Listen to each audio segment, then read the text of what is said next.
Emotion लगा के या कुछ भी करके। या तो आप जब when you make a mistake in the reasoning because of bad logic or because of emotional evidences आप दे रहे होते हैं, इमोशनल बातें कर रहे होते हैं, या फिर आप सिर्फ जीतना चाह रहे होते हैं, तो आप अलग अलग तरीके के टैक्टिक्स लगाते हैं, साइकोलॉजिकल टैक्टिक्स आप लगा रहे होते हैं। भले ही आपको उन टैक्टिक्स के बारे में खुद इल्म हो या ना हो, हम सबकॉन्शियसली करते हैं ये सारी चीजें। तो ये अलग अलग टाइप की फैलेसीज हो जाती हैं। बेसिकली आपने एक साउंड आर्ग्यूमेंट नहीं दिया, एक लॉजिकल आर्ग्यूमेंट नहीं दिया, एक एविडेंस बेस्ड एक कन्विंसिंग आर्ग्यूमेंट नहीं दिया। तो जब कोई भी इंसान आपको कहीं भी एक आर्ग्यूमेंट दे रहा होता है, एक क्लेम कर रहा होता है, और क्लेम के पीछे वो अपने रीजंस दे रहा होता है, तो उन रीजंस में आप कैसे गैप्स फाइंड कर सकते हैं, अगर आपको कैसे आप बता सकते हैं कि भाई ये रीजन गलत है, क्यों गलत है, वो स्पॉट करना आप एक स्किल है। अगर आप वो सीख लें, that means you know what fallacies are, क्या फैलेसी उसमें स्पॉट कर पा रहे हैं उस आर्ग्यूमेंट में। तो वही हम सीखना चाह रहे हैं, क्योंकि हमारा ओवरऑल टास्क ये है कि हम आर्टिकल्स लिखें। जब हम आर्टिकल्स भी लिखते हैं ना, तो हम जो अपना पॉइंट ऑफ व्यू, अपना ओपिनियन भी देते हैं, तो अपने ओपिनियन को हमें कन्विंस करना होता है ना अपने रीडर को, कि भाई मेरा ये ओपिनियन है, मैं ये मानती हूँ, क्योंकि क्योंकि ये बात, जो भी हम रीजन दे रहे होते हैं, we need to be sure कि हम कोई इमोशनल रीजन ना दे रहे हो, या कोई वीक लॉजिक नहीं दे रहे हो, कोई हम फैलेसी तो कमिट नहीं कर रहे हैं। अगर आपको फैलेसी का इल्म होगा, तो आप खुद अपने आप का अपने काम को चेक कर सकते हैं कि इसमें फला फला फैलेसी तो नहीं है। आपने साथ जितनी आप सीख लें, जितनी भी कॉमन है तो बहुत, आप you can keep going on Google and keep finding them. लेकिन एक बार आपकी एक सेंस डेवलप हो जाए फैलेसीज क्या होती हैं, 10-15 फैलेसीज देख के, तो इट डजेंट मैटर कि आप उसको लेवल कर पा रहे हैं कि नहीं, कि ये कौन सी फैलेसी, आपको खुद ही आपके दिमाग में स्पॉट करने लगेगा कि नहीं, मैंने ये जो आर्ग्यूमेंट दिया है ना, उसमें यहाँ यहाँ कमी है, या ये चीज गलत है फॉर फला रीजन। तो that is a fallacy, right. Because के बाद हम जब भी कुछ बोलना शुरू करते हैं, तो कोई बताएगा कि बायसेस एंड फैलेसीज में क्या डिफरेंस है? किसी को समझ आया था लास्ट क्लास में?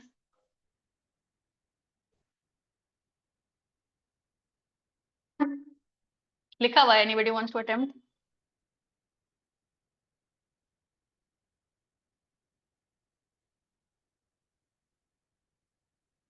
अच्छा चलिए, मैं ही बता देती हूँ। बायस बेसिकली होती है कि कोई आपकी एक बिलीफ है, जो कि आपको नहीं पता कि वो बिलीफ आप क्यों मानते हैं, उसके पीछे कोई अजम्पशन है, बस आप कोई फीलिंग है, कोई बचपन में किसी ने आपको बता दिया और आपने उसके ऊपर ठीक से क्लियरली सोचा ही नहीं।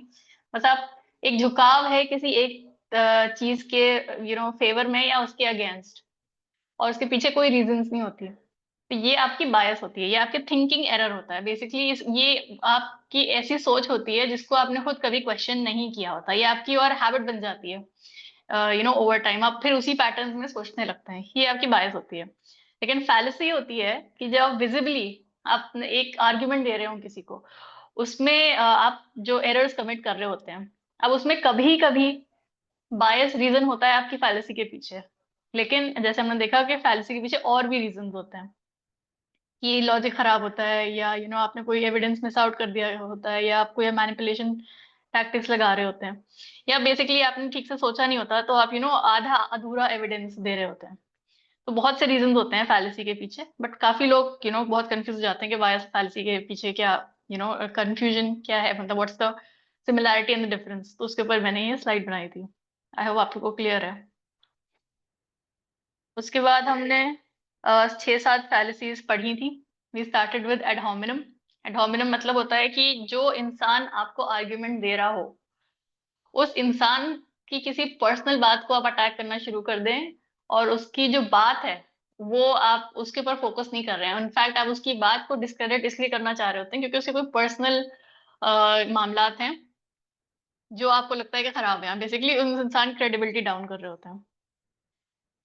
ये किसी को अगर नहीं समझ आया तो बताइए, otherwise we move forward. Attacking the person instead of their argument. Ma'am ये अगेन बताइएगा। अच्छा देखिए, इसमें एग्जांपल्स के थ्रू आप समझेंगे, why should we take his advice. मतलब कोई फला शख्स ने आपको कोई एडवाइस दी ट्रैफिक रूल्स के ऊपर, तो आप कहते हैं कि भाई आपकी एडवाइस मैं क्यों लूं, आप तो ठीक से ड्राइव नहीं करते। भले ही वो इंसान ठीक से ड्राइव करता हो या ना करता हो, अगर वो रूल सही बता रहा है तो आपको उसकी बात माननी चाहिए। और अगर आप उसके रूल उसकी एडवाइस नहीं मानना चाहते, तो आपको इसमें लॉजिकल आर्ग्यूमेंट दें कि आपका ये एडवाइस गलत क्यों है, इसके पीछे क्या एविडेंस है, या क्या लॉजिक है कि आप उसकी बात नहीं मानना चाह रहे। लेकिन ये तो कोई लॉजिक नहीं हुआ ना कि क्योंकि आपने कहा इसलिए आपकी बात गलत होगी। अगर वही बात कोई दूसरा इंसान कहता है तो आप मान लेती। तो ये तो गलती है ना, मतलब दिस इज योर फॉल्ट कि आप उनकी बात नहीं समझ रहे, आपने एक एड होमिनम अटैक कर दिया उस इंसान के ऊपर। इसमें आपको अपना से सवाल ये करने होते हैं कि क्या मैं उस इंसान को जज कर रही हूँ कि उसकी आइडिया को, उसकी एडवाइस को, उसके ओपिनियन को जज कर रही हूँ। क्योंकि बात आर्ग्यूमेंट तक रहनी चाहिए ना, इंसान पे नहीं जानी चाहिए। और अगर कोई और वही ना बात कहता तो क्या मैं उसकी बात मान देती? जी। हाँ, मैं पे ऐड करना चाह रही थी। आप बहुत तमीज का एग्जाम्पल दे रही हैं। हमारे देसी कल्चर में जनरली ये कह दिया जाता है, इसकी शक्ल देखो, तुम्हारी शक्ल देखो और तुम्हारी बात में मानूंगा। ये जो इस तरह के हाँ अटैक्स होते हैं ना, एग्जैक्टली, ये भी मुंह है एडोमिनम ही तुम्हारा कुछ होते ये हैं। कहने का, इस हाँ, टाइप के हम एग्जैक्टली। अल्फाज कर देते हैं। बिल्कुल, या आप लोगों को कल्चरल एग्जाम्पल्स जो बहुत कॉमन अगर आप लोगों को याद आते हैं इन फैलेसीज के थ्रू, तो जरूर बताइएगा बीच बीच में, ताकि ये ये कल्चरल एग्जाम्पल्स अटक जाते हैं दिमाग में, so that's how you really remember कि क्या है वो। अब जैसे कोई इंसान अगर एक फीमेल है और वो वुमेन्स राइट के बारे में, फॉर एग्जांपल वो इस्लाम के राइट सिखा रही है कि भाई वुमेन के क्या राइट्स होते हैं, शादी के अंदर क्या राइट्स होते हैं, तो आप कहेंगे भाई आपकी आपकी तो बात हम सुनेंगे नहीं, क्योंकि आप डिवोर्स्ड हैं या आपकी शादी नहीं हुई हुई, तो आपकी बात हम क्यों माने। वो अपनी बात तो वैसे भी नहीं कर रही ना, वो तो आपको शायद इस्लाम से दिखा रही है या फिर जो भी उनके फिलसफा है वहां से वो कोई बात बता रही है। तो आप उनकी बात इसलिए ना सुने क्योंकि वो खुद मैरिड नहीं है, तो ये तो गलत बात हुई ना। तो इस तरीके की हम चीजें जब करते हैं माशरे में, that is add hominem attacks. अच्छा, बहरहाल में कर चुके हैं, तो आगे बढ़ते हैं। कि अभी भी किसी को क्लियर नहीं हो तो पूछिएगा कि आपकी एग्जैक्टली क्या वो है डाउट। अब जैसे ये एग्जांपल देख लीजिए, his speech on law and order is meaningless because he is short tempered himself. मतलब उसको खुद इतना गुस्सा आता है तो वो तो लॉ एंड ऑर्डर की बात ना करे ना, तो गलत बात है ना। कि लॉ एंड ऑर्डर का जो प्लान है वो, अगर हमें लगता है कि उनका प्लान खराब है तो हम उसमें एक्चुअल रीजनिंग है कि भाई आपने उसमें बजट की डिटेल्स नहीं डाली, या इसमें फला चीज मिसिंग है, आपको कोई ऐसी चीज बोलेंगे तो समझ आता है, नहीं तो फिर आपको उनका प्लान एक्सेप्ट करना पड़ेगा। यू कांट जस्ट से कि भाई हम फॉर नो, बिकॉज आपने प्लान सबमिट किया और आपको बड़ा गुस्सा आता है तो हम आपका प्लान नहीं मान सकते। I hope you all get the point.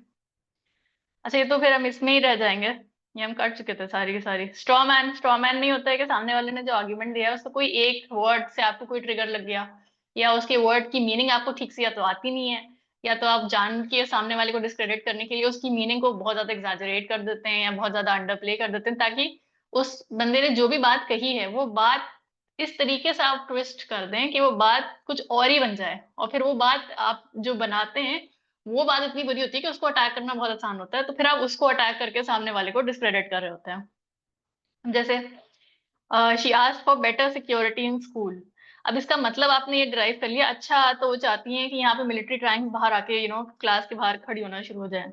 इस तरीके की बातें कि बहुत ज्यादा एग्जैजरेशन हमारे माशरे में होता है, इट्स वेरी कॉमन।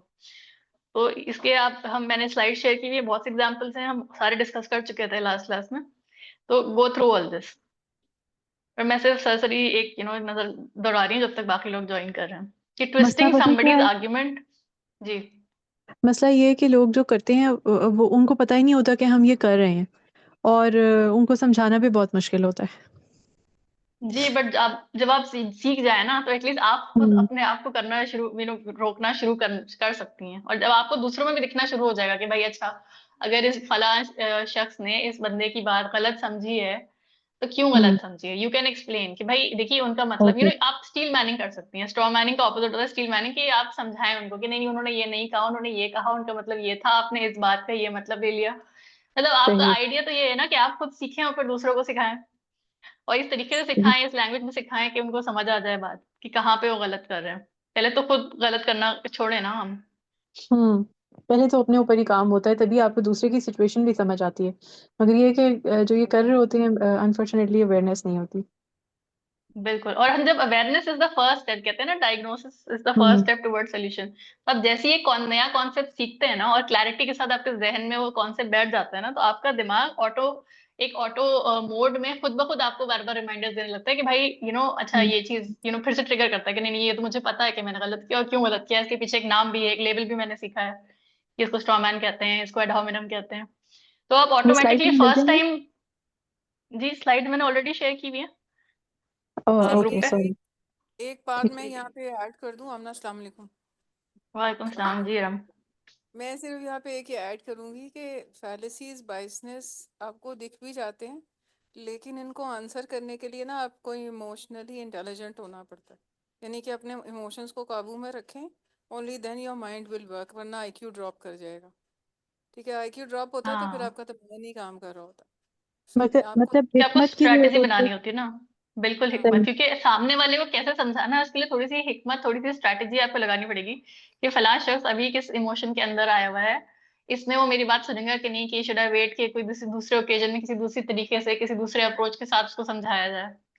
ये सारी चीजें थोड़ा सा, एक तो कॉमन सेंस भी होता है ऑफ कोर्स, हम सब होता है, काफी लोग नेचुरली बहुत इमोशनली इंटेलिजेंट होते हैं, नहीं होता तो we can learn about it, कोई बात नहीं, सिखाया जा सकता है हर इंसान को।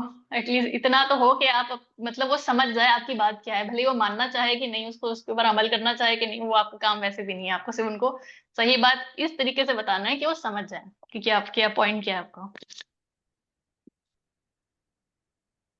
अच्छा, फॉल्स डिलेमा, इसमें हमें लगता है कि क्योंकि हम ये लेजीनेस की वजह से हम करते हैं, जिसमें हमको लगता है कि बस दो ही चॉइसेस है हमारे पास किसी भी टॉपिक के ऊपर। जैसे when somebody says only two choices exist, हालांकि और भी काफी पॉसिबिलिटीज होती हैं, लेकिन काफी टाइम हमें ये मैनिपुलेशन के लिए भी, टैक्टिक्स के लिए भी, कि भाई यही दो हैं, वरना कुछ नहीं होगा, उसके आगे कुछ और नहीं है, और हम मान लेते हैं वो बात, हम उसको क्वेश्चन नहीं करते हैं कि सिर्फ दो क्यों। यू नो जैसे if you don't vote for my party you are an enemy of Pakistan, या तो आप इस पार्टी को वोट करेंगे या तो फिर आप एनिमी है, इसके अलावा कोई तीसरी चीज है ही नहीं, दो एक्सट्रीम पॉसिबिलिटीज। या तो आप इस कजिन से शादी कर लें या तो फिर आप जिंदगी भर कुंवारी बैठी रहेंगी। ये दो चॉइसेस, ऐसा नहीं होता ना, कभी भी नहीं होता, लेकिन हमारे ऊपर ये सोशल प्रेशर के थ्रू ऐसी चीजें बोली जाती हैं, और हम आपस में ऑलमोस्ट अलग अलग कॉन्टेक्स्ट में ऐसी चीजें करते रहते हैं, और हम फिर सोचते भी नहीं है कि भाई वाकई इसके आगे भी एक दुनिया है, हम क्यों नहीं अपना जहन खोल रहे हैं। लेकिन हमें कह देते हैं लोग बड़ी अथॉरिटी के साथ, कॉन्फिडेंस के साथ, और मन की बात मान लेते हैं, क्योंकि हमें खुद अपनी थिंकिंग नहीं करनी है, we are lazy. If you don't quit your job immediately you will never be respected. इस टाइप के बहुत सारे हमने किए थे। इजी है ये, आगे बढ़ती हूँ मैं। ऐसा लोडेड ना लैंग्वेज। एक ऐसा जी। ही क्वेश्चन है, हम ना ये जो है ना यूज होते हैं, उसको कहते हैं 7 एरर्स ऑफ लॉजिक। ये बिजनेस में यूज होते हैं, उसमें ये तमाम किस्म की फैलेसीज हैं। और अगर वो यूज करें ना बिजनेस के अंदर, लोग लोकेट ना कर पाए तो बहुत शदीद किस्म का नुकसान उठाते हैं। बिल्कुल बिल्कुल, और बड़ी तमाम बड़ी इस्तेमाल कंपनीज तो आपको स्टेप्स देती हैं, प्रोसेसेस देती हैं कि भाई आपको अगर ये काम करना है तो ये पूरी चेकलिस्ट है, इसमें एक एक चीज को कायदे से देखो कि तुमने ये स्टेप फॉलो किया है कि नहीं, ये किया है कि नहीं, and step as an thinking steps, कि भाई आपने ये पॉसिबिलिटी रूल आउट की कि नहीं, आपने ये एरर तो नहीं कर दिया, वो सारा लिख के देते हैं आपको, ताकि आपके मिनिमम बिजनेस लॉसेस हों, वरना इतने बड़े बड़े एरर्स हो जाते हैं कि यू आर राइट, अच्छे खासे नुकसान हो जाते हैं, सिर्फ लॉजिकल डेफिशिएंसी की वजह से। अच्छा, लोडेड लैंग्वेज में ये होता है कि आप जबरदस्ती के लेबल्स लगाते हैं चीजों के ऊपर, एक्सट्रीम किस्म के, जिसमें एक बड़ी एक नेगेटिव इमोशनैलिटी, जैसे गालियां हो गई, इस टाइप की चीजें आप डाल दें ताकि सामने वाले को आप कन्विंस कर लें डर के थ्रू, कि भाई सिर्फ एक गद्दार ही है जो डिसएग्री करेगा इस पॉलिसी के साथ, या फिर जो भी इस ट्रेडिशन को, हमारे कल्चरल ट्रेडिशन को क्वेश्चन करता है वो बड़ा ही बेगैरत इंसान है, या फिर अगर आप अपने आप को रिफॉर्मिस्ट समझते हैं तो आप बस इस्लाम के एक एनिमी हैं, या फिर opponents of the project are nothing but anti progress elements, इस टाइप की बड़ी चार्ज लैंग्वेज हम यूज करते हैं कभी कभी, ताकि हम अपनी बात मनवा लें, उसमें एक नेगेटिव इमोशनैलिटी डाल के, ठीक है। लोग नहीं चाहते ना कि उनके ऊपर ऐसे इस किस्म के लेबल लगे हैं, तो बिना सोचे कि भाई ये इन्होंने लेबल लगाया क्यों है, क्या इसके पीछे कोई वैलिड रीजन है, कि इसकी मीनिंग क्या है, ये लगता भी है इस कॉन्टेक्स्ट में, नहीं, हम डर जाते हैं, हम घबरा जाते हैं कि नहीं नहीं भाई मुझे तो ये लेबल ना लगे, तो फिर मैं आपकी बात मान लेता हूँ। जैसे anyone criticising the Pakistani cricket team is a fake patriot, आप नेशनलिस्ट हैं ही नहीं अगर आपने पाकिस्तान की क्रिकेट टीम को वो कर दिया तो क्रिटिसाइज, तो इस तरीके की बात है। अपील टू इमोशन हमने लास्ट किया था, इसमें बेसिकली आप, जैसे हमने देखा था ना, फैलेसी के दो तीन रीजन होते हैं, एक तो ये कि आप कोई इमोशनल रीजन दे रहे हैं ना कि कोई फैक्चुअल या लॉजिकल रीजन। तो जब आप कोई भी इमोशनल रीजन देते हैं उसमें कोई भी इमोशन हो सकता है जो आप चाह रहे हो कि सामने वाले का ट्रिगर हो, और उस इमोशन के अंदर वो आके आपकी बात मान ले। जैसे अभी इरम ने कहा कि आपको इमोशनली इंटेलिजेंट होना जरूरी है, इसका मतलब ये होता है कि जब भी आपका कोई एक्सट्रीम इमोशन ट्रिगर हो जाता है ना, तो आपका थिंकिंग ब्रेन शट डाउन हो जाता है, then you can not think clearly. तो सामने वाला अगर अपनी बात मनवाना चाह रहा है और वो आपको कोई एक्सट्रीम इमोशन ट्रिगर करवा दे, तो आप उस इस इमोशन के अंदर आके, जो आपकी अफेक्टेड थिंकिंग होगी उसके अंदर आके, आप उनके आर्ग्यूमेंट को मान लेते हैं, वैलिड मान लेते हैं उस इमोशन के अंदर आके।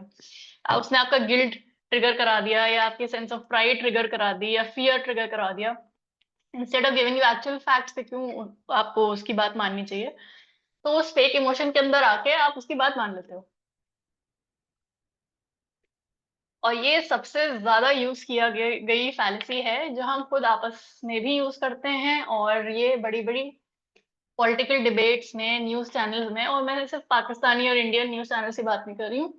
आप अगर बहुत ही हाईली क्वालिफाइड और इंटेलेक्चुअल टाइप ऑफ डिबेट्स देखते होते हैं ना, अमेरिका की, जो अपने आप को लोग इंटेलेक्चुअल समझते हैं, वो भी जब आके डिबेट कर रहे होते हैं ना, they also use this tactic, कि वो इस तरीके से आपके इमोशनल वर्ड्स यूज करेंगे कि सामने वाली ऑडियंस, जब उनके पास फैक्ट्स की कमी होती है ना, तो ये वाली फैलेसी बहुत ज्यादा यूज करते हैं। एंड अगर आपने ये एक कोई और फैलेसी मास्टर नहीं की, सिर्फ ये मास्टर कर ली ना, तो as Pakistanis because and as Indians, क्योंकि हम बहुत ज्यादा एक इमोशनल कॉम है, हम सिर्फ इमोशनल थिंकिंग करते हैं। अगर if you can master this one, कि भाई इमोशनल थिंकिंग, इमोशनल किसी के आर्ग्यूमेंट्स में हमें नहीं फंसना है, उसके पीछे के एक्चुअल फैक्ट्स और एविडेंस के ऊपर फोकस करना है, तो अच्छी खासी आपकी लाइफ इंप्रूव हो सकती है, और आप लोगों के झांसे में नहीं आएंगे, क्योंकि बहुत लोग बहुत ही इसको यूज करते हैं। It basically means that you're trying to win an argument by making people feel strong emotions instead of using facts. जैसे if you don't vote for me you don't love Pakistan, मतलब आपका पेट्रियोटिज्म ट्रिगर करा दिया उसने, कि भाई अब trigger हो गया आपका पाकिस्तान, तो फिर उस पेट्रियोटिज्म की फीलिंग के अंदर आके आपने मुझे वोट कर देना है। हालांकि आपने मुझे क्यों वोट करना है, उसके पीछे मैंने आपको कोई सॉलिड रीजन नहीं दिया, कोई एविडेंस नहीं दिया, अपनी कोई क्रेडिबिलिटी नहीं दिखाई, अपने अचीवमेंट, अपना प्लान, अपना मैनिफेस्टो कुछ भी नहीं दिखाया, बस मैंने एक आपका एक पेट्रियोटिज्म ट्रिगर करा दिया। मास के ऊपर तो इनफैक्ट जो भी इन्फ्लुएंसर्स होते हैं, when you are speaking to a masses, आप सिर्फ इमोशनल ट्रिगर्स लगा रहे होते हैं उनके अंदर। मासेस क्योंकि इमोशनल होते हैं, राइट, अब उनको लॉजिक इतना नहीं समझ आ रहा होता। इसका अच्छा। ना साहिल ने एक एग्जांपल दी थी नेतन्याहू की ना। हम्म। हम्म। मैंने कहा था कि नेतन्याहू के बारे में ना कुछ भी नेगेटिव ना बोलें, अगर बोलेंगे अभी उसकी अपनी कौम जो है ना, जब शुरू शुरू में ये हुआ है ना 2 साल पहले, तो नेतन्याहू के बारे में सर साहिल मना करते थे कि इनके इनके खिलाफ कुछ भी ना कहें, क्योंकि ये असल में जो इनकी अपनी जो लोग हैं ना, जूस, वो नेतन्याहू को अच्छा नहीं समझते। लेकिन अगर आपने कोई इसके खिलाफ बात की, तो ये उसको बुरा कहने के बावजूद उसी का साथ देना शुरू कर देंगे। तो बाज़ दफ़ा ये उल्टा भी चलता है, नॉट सिर्फ ये कि आप कोई दूसरा। एक और मैंने एग्जांपल देनी थी कि ये पर्सुएसिव राइटिंग के अंदर इमोशनल अपील बहुत ज़्यादा यूज़ होती है। जैसे एक थेरी है जिसको एरिस्टोटल की थेरी है, तो कहते हैं रेटरिक थेरी। उसके अंदर 3 एलिमेंट्स का वो जिक्र करता है, और वो पहला है लोगोस, एथोस एंड पैथोस। सो वो कैसे हैं कि बात, जैसे वो कहते हैं बात करो तो लॉजिकल करो, ठीक है, और मैं ये मिक्स कर जाती होती हूँ। दूसरा वो ये कहता है कि जब भी बात करो उसमें इमोशंस का तड़का लगाओ, यानी कि कोई ना कोई इमोशन ट्रिगर कराओ। तीसरा वो कहता है किसी एक्सपर्ट की राय भी जाहिर ज़रूर यूज़ करो। तो आपके जितने भी आप टीवी पे इश्तिहार देख रहे होते हैं ना, ये जो बेच रहे हैं आपको आइडियाज़ या चीज़ें, ये तमाम इसी थेरी को यूज़, उसमें इमोशंस को अराउज करवाया जाता है। आपको सिंपथी अराउज करवाई जाती है। ड्रामों में आपके ये हिडन एजेंडास चल रहे होते हैं, यानी कि उनके पर्पस ये होते हैं। अगर आपको वो ड्रामा याद हो, पाकिस्तानी का बहुत ही फाहिश किस्म का ड्रामा था, मेरे पास तुम हो, जिसमें लोगों की सिंपथी उस आदमी की तरफ ज़्यादा करवा दी गई थी, जो कि उसकी बीवी उसको चीट कर रही थी, मगर लोग उससे सिंपथाइज कर रहे थे। तो हालांकि वो तो बेगैरत किस्म का आदमी था, यानी कि मुसलमान होते हुए तुम ये क्या कर रहे हो। सो इमोशंस को इस तरीके से ट्रिगर करवाया जाता है कि आपको ऐसे लोगों से सिंपथाइज करने के लिए ले जाता है जो आपके दीन के ही खिलाफ आपके इमोशंस को यूज किया जा रहा होता है. So we need to be very careful कि ये इमोशनल अपील जो है ये लोकेट करें और देखें कि ये मेरे इमोशंस को क्यों किस तरफ ट्रिगर करवाए, पॉजिटिव के लिए या नेगेटिव के लिए. अच्छा, दूसरा ये कि इंसान होता तो इमोशनल है, कुछ ना कुछ उसके ऊपर इमोशनल असर जरूर होता है, लेकिन आपको ये देखना है कि सामने वाला जब एक क्लेम कर रहा है, एक आपको एक एविडेंस देने की कोशिश कर रहा है, तो वो फैक्ट्स को इमोशन से रिप्लेस तो नहीं कर रहा. मतलब अगर उसने प्रॉपर फैक्ट्स दिए हैं और थोड़े बहुत इमोशनल अपील डाली है कि भाई इसके ऊपर इतनी सीरियसनेस बनती है, इसके ऊपर आपकी गैरत ट्रिगर हो जानी चाहिए और ये फला फला रीजंस हैं, अब तो ठीक है. मतलब बात ये नहीं है कि आपने बिल्कुल इमोशंस यूज नहीं करने. बात यह है कि फैक्ट देने के बजाय अगर आप सिर्फ और सिर्फ इमोशंस ट्रिगर करा रहे हैं और असल बात आप नहीं कर रहे, कोई असल आर्ग्यूमेंट, कोई असल रीजनिंग नहीं है आपके पास, तब वो एक फैलेसी बन जाती है. जैसे कि लास्ट एग्जांपल है, don't criticise this budget, do you want to break the hearts of poor people who are hoping for change. अब यहाँ पे आपने एक इम्प्लाइड ये बताया है कि भाई इस बजट से कुछ ना कुछ चेंज आएगा, बट आपने उस बजट की फीसिबिलिटी, उस प्लान की फीसिबिलिटी, आपने कुछ भी उसको पिच नहीं किया ठीक से कि भाई क्यों ये बजट अच्छा है और इससे क्या फायदा होगा, उससे क्या नुकसान क्या होंगे, उसको मिटिगेट कैसे करेंगे, कुछ नहीं बताया आपने. आपने बस ये बोला कि भाई अगर आपने ये इसको अप्रूव नहीं किया तो कितने लोगों का दिल जो है वो टूट जाएगा. अब ये तो कोई फैक्ट नहीं हुआ ना, ये तो कोई रीजनिंग नहीं हुई, जैसे भी इमोशनल अपील हुई. और ये बात मान के अगर कोई आपकी बात मान रहा है तो फिर वो फंस गया आपकी फैलेसी में. या फिर इधर लेफ्ट वाला लास्ट एग्जांपल देखते हैं, जो हर एडवर्टाइजमेंट में आपको इसी तरीके का कुछ मिलता है कि you need to buy this product otherwise your family's health is in danger. कैसे है, क्या है, उसके पीछे you have not told anything about the facts of the product कि भाई इसमें क्या यूज किया है, क्या नहीं किया है, इससे क्या फायदा होगा, क्यों होगा. You have not addressed what, why, where, how. इनमें से कोई भी सवाल का आपने जवाब नहीं दिया. आप बस उसमें एक ट्रिगर लगा रहे हैं कि भाई ये इंश्योरेंस खरीद लो वरना मर जाओगे तो क्या होगा, या ये नहीं करोगे तो तुम्हारे हार्ट डेंजर में होगा. मतलब फियर ट्रिगर करा दी ना बेसिकली आपने. तो इस तरीके की स्टेटमेंट से बहुत केयरफुल रहना चाहिए, और हम आपस में बहुत ज्यादा यूज करते हैं. अब कैसे ऐसे केयरफुल रहेंगे, हमें अपने आप से कुछ सवाल पूछने चाहिए कि is this claim making me feel और is it making me think. मतलब क्या ये मेरी सोच को ट्रिगर कर रहा है कि भाई सोचो कि इसमें ये चीजें हैं, ये फैक्ट्स हैं, इनको कंसिडर करो, एनालाइज करो. इस तरीके की कोई चीज सामने वाला मुझे चाह रहा है कि मैं करूं, या फिर ये बस चाह रहा है कि मैं कुछ फील कर दूं और बात मान लूं. अगर इसमें से मैं इमोशनल वर्ड्स हटा दूं, जो वर्ड जिसमें बड़ी इमोशनैलिटी है उनको अगर आप हटा दें, तो जो बचता है क्या वो स्टैंड अलोन में उसके अंदर अभी भी कोई वेट बचा है कि नहीं, द पॉइंट स्टिल स्टैंड और नॉट. खुद में वो एक प्रॉपर आर्ग्यूमेंट है कि नहीं अगर उसकी इमोशनलिटी हटा दी जाए तो.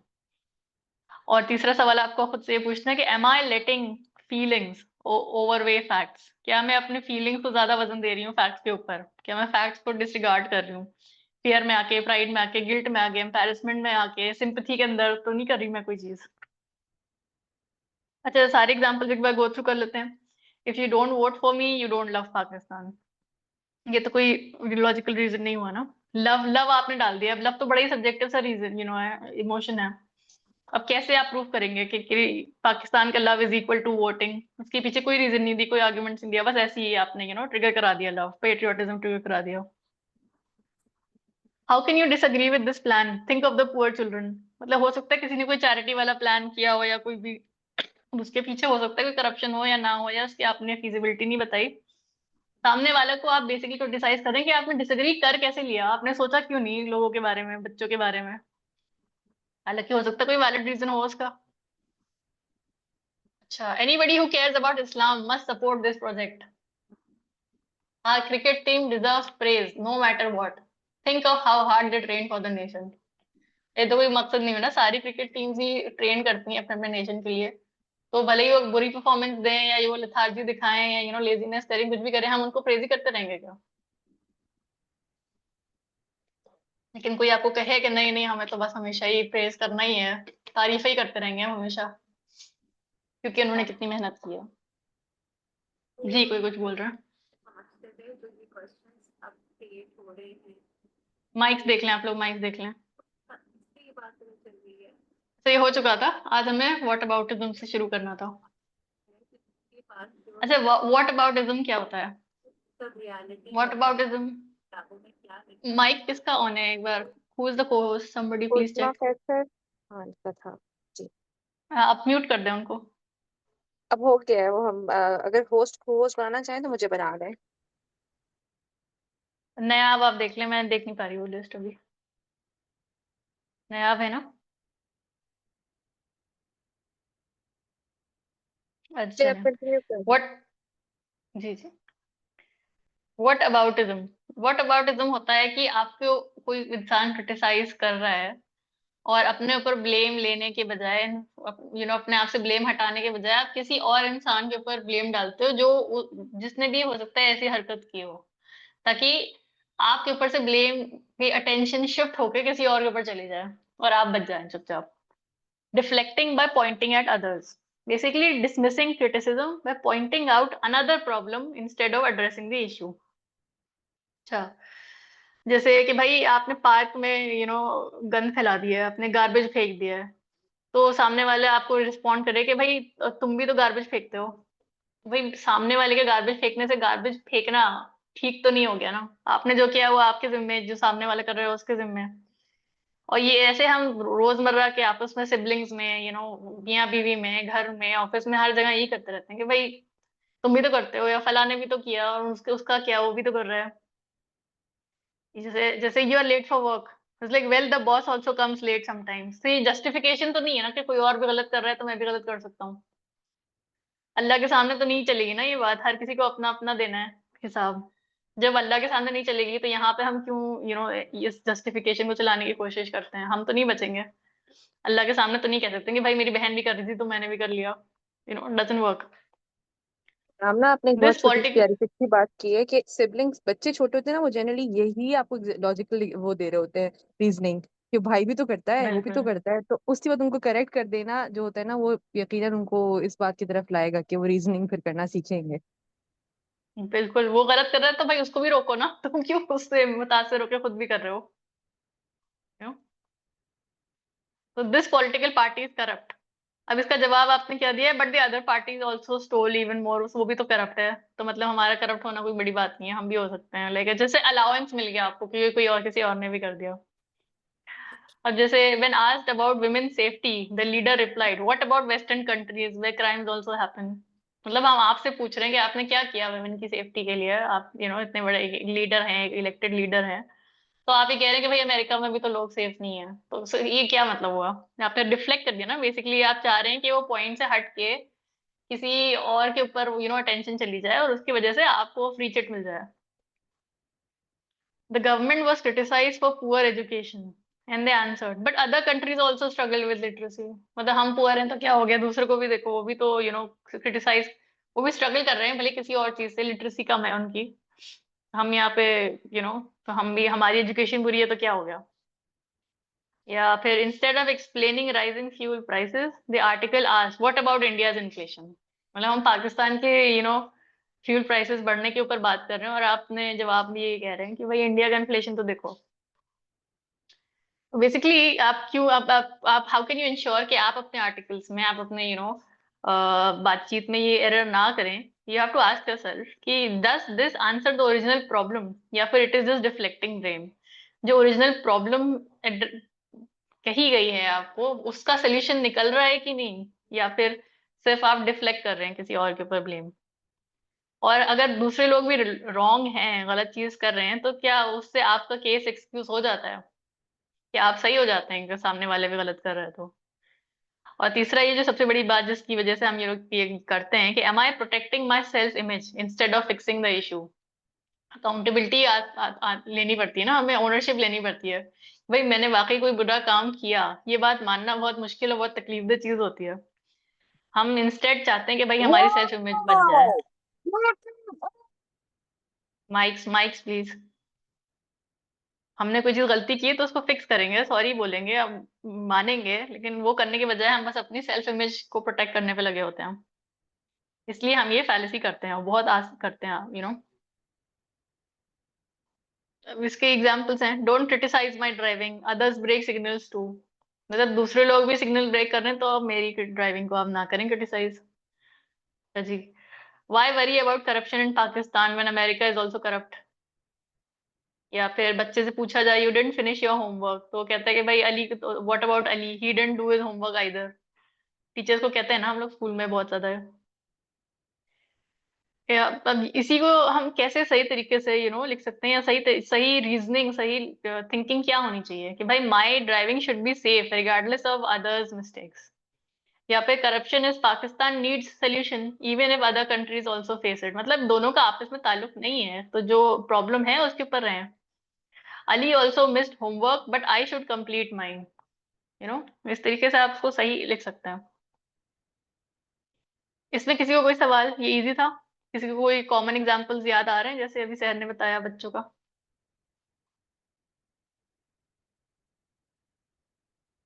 मैं एक कॉमन एग्जांपल दे देती हूँ कि एक बात हमारे यहाँ अक्सर ये कही जाती है, ये तो हर घर में होता है। तो हर घर में होता है तो ठीक तो नहीं होता। तो कोई भी अगर ऐसी बात हो रही होती घरेलू मामलात की, बिल्कुल तो ये मैंने बिल्कुल। कोई रिसेंटली भी आप सुना था चेंज, किसी से। हाँ मतलब सब कर रहे हैं तो मतलब सही होगा फिर।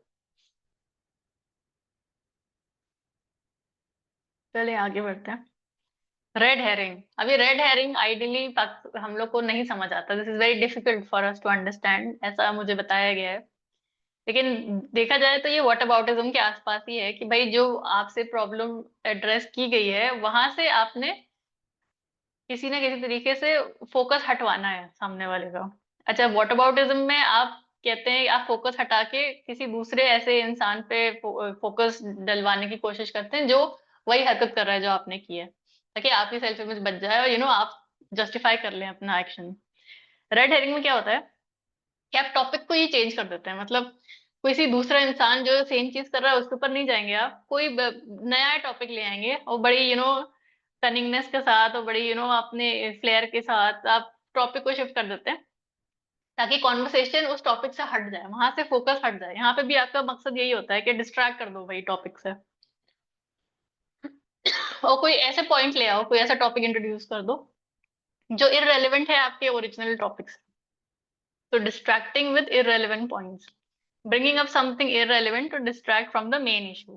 अब जैसे why are you asking about my exam today, look how I nicely I cleaned my room today, मतलब आप मेरे एग्जाम के रिजल्ट के बारे में क्यों पूछ रहे हैं, ये देखिए ना मैंने अपना कमरा कितना अच्छा आज साफ सफाई की है, इसके बारे में बात करें।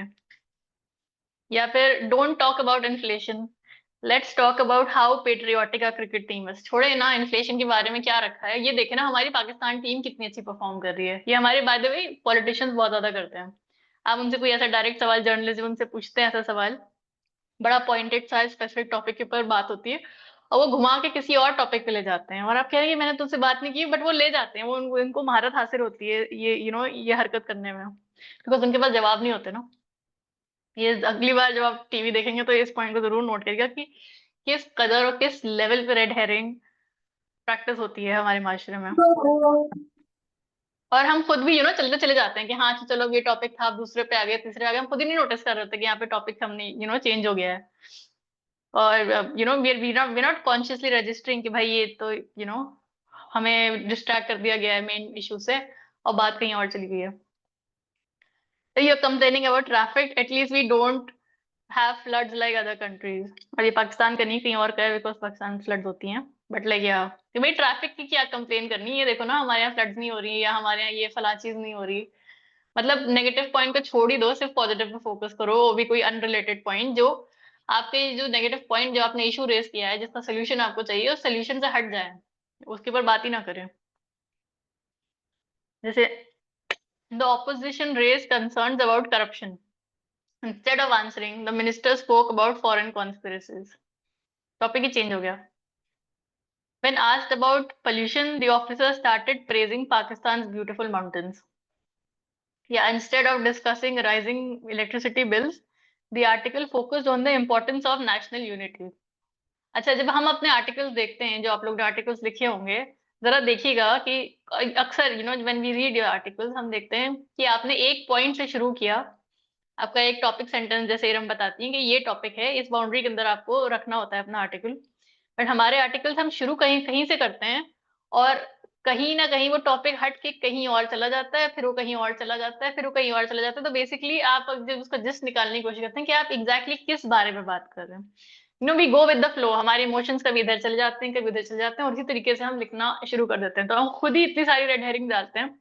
हालांकि हमारा इंटेंशन ये नहीं होता कि हम डिस्ट्रैक्ट कर दें टॉपिक से, लेकिन जब आप उसको क्रिटिकली एनालाइज करेंगे अपने आर्टिकल को, आप देखेंगे बहुत ज्यादा रेड हेरिंग हो जाती है, बाय मिस्टेक हो जाती है आपकी, you don't stay on the topic. और हमारे साथ ये तो जैसे किसी भी क्लास में भी आप बात शुरू करें तो यू नो टीचर कुछ पढ़ा रहा होता है, उससे एक बड़ा ही अनरिलेटेड सा सवाल कोई ऑडियंस से पूछ लेता है, फिर उसका जवाब में कहीं और बात निकल जाती है, फिर कोई और सवाल आ जाता है जो अगेन टॉपिक से नहीं होता, और बार बार टीचर बोलता है रेलेवेंट रहे, टॉपिक पे रहे, टॉपिक पे रहे, और हम नहीं कर पाते हैं। ये सिर्फ हमारे इंडियन और पाकिस्तानी क्लासरूम में ऐसी बातें होती हैं। गिलास 20 रुपए का, इधर इधर चले ओके जाइए, माइक। हमारी जूस वाली गाड़ी की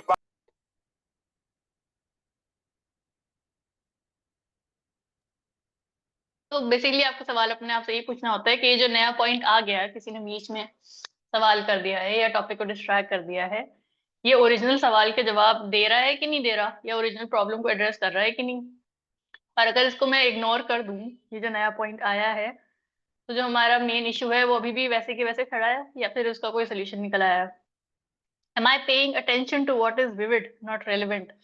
अच्छा, और इसमें एक और चीज नोट करने वाली ये है कि जो डिस्ट्रैक्टिंग नया टॉपिक, अगर जो कॉन्शियसली ये चीजें करते हैं कि भाई डिस्ट्रैक्शन करना है, डिबेट्स में अगर आप देखेंगे तो बड़ा ही एक सेंसेशनल किस्म का वो कोई टॉपिक लेके आते हैं, या कोई ऐसा टॉपिक लेके आते हैं जो बड़ी अट्रैक्टिव हो, या उससे इमीडिएटली आपको कोई और इमोशन ट्रिगर हो जाए, ताकि आपका फोकस हटाना आसान हो जाए उनके लिए। पॉलिटिशियंस भी बहुत करते हैं, जब ये उनको हेरिंग करनी होती है तो कोई ऐसा सेंसेशनल सा टॉपिक या कॉन्स्पिरेसी थ्योरीज, या किसी, अगर पाकिस्तान की बात चल रही तो इंडिया आ जाएगा एकदम से, अमेरिका आ जाएगा, या कोई ऐसी सी वो चमकती सी एक नया टॉपिक ले आएंगे, ताकि आपका इमिडिएटली दिमाग डिस्ट्रैक्ट हो जाए और आप भूल जाएंगे इससे पहले क्या बात हो रही थी, और अब इधर ही you just go with the flow, आप उसी नए टॉपिक के ऊपर आके अटक जाए और बात आगे बढ़ जाए, पीछे वाली बात आप भूल जाए। ये ट्रिक्स प्ले की जाती हैं। किसी के जहन में कोई एग्जाम्पल्स आ रहे हैं कल्चर से? अपने अपने घरों में तो आई एम होपिंग आ गए होंगे कि आप लोग खुद ही, हम भी बच्चों के साथ भी तो हम ऐसे ही करते हैं ना, भाई कोई बच्चा फिक्सेट हो गया है किसी टॉफी पे या किसी टॉय पे, और आपको उनको डिस्ट्रैक्ट करना होता है, तो आप फौरन कोई नई नई चीज ले आते हैं और कहते हैं ये देखो, ये देखो, ये देखो क्या है, और वो इमीडिएटली उधर देखने लगता है और उधर से भूल जाता है, you just like take him away. बच्चों के साथ, बेबीज के साथ तो हम ये करते ही है ना, तो बेसिकली तो रेड हेरिंग है, लेकिन we use it, of course हमें जब पता है तो हम ये यूज करते हैं, लेकिन हम बड़ों के साथ भी ऐसे ही करते हैं, वापस में भी ऐसे ही करते हैं। अच्छा, बाद दफा ऐसा होता है कि लोग आपकी बिला वजह तारीफ करना शुरू हो जाते हैं ताकि आप अपना टॉपिक भूल जाए। हाँ बिल्कुल। हाँ, क्योंकि तारीफें पसंद है ना हमको, बड़ी अट्रैक्टिव सी चीज है। तो आपकी तारीफें शुरू हो जाएंगी तो आप भूल जाएंगे कि उससे पहले क्या बात कर रहे हैं। आपके कपड़े बड़े अच्छे लग रहे हैं या आपने कहाँ से लिए हैं, वो फिर आप उसमें भी चले जाते हो हाँ, एंड यू और बस बात वही की वही रह जाती है, भूल जाते हैं, फिर किसको याद रहता है कि क्या बात हो रही थी, कौन सा सीरियस टॉपिक था। Why are you so worried about load shedding? At least we have mobile phones now.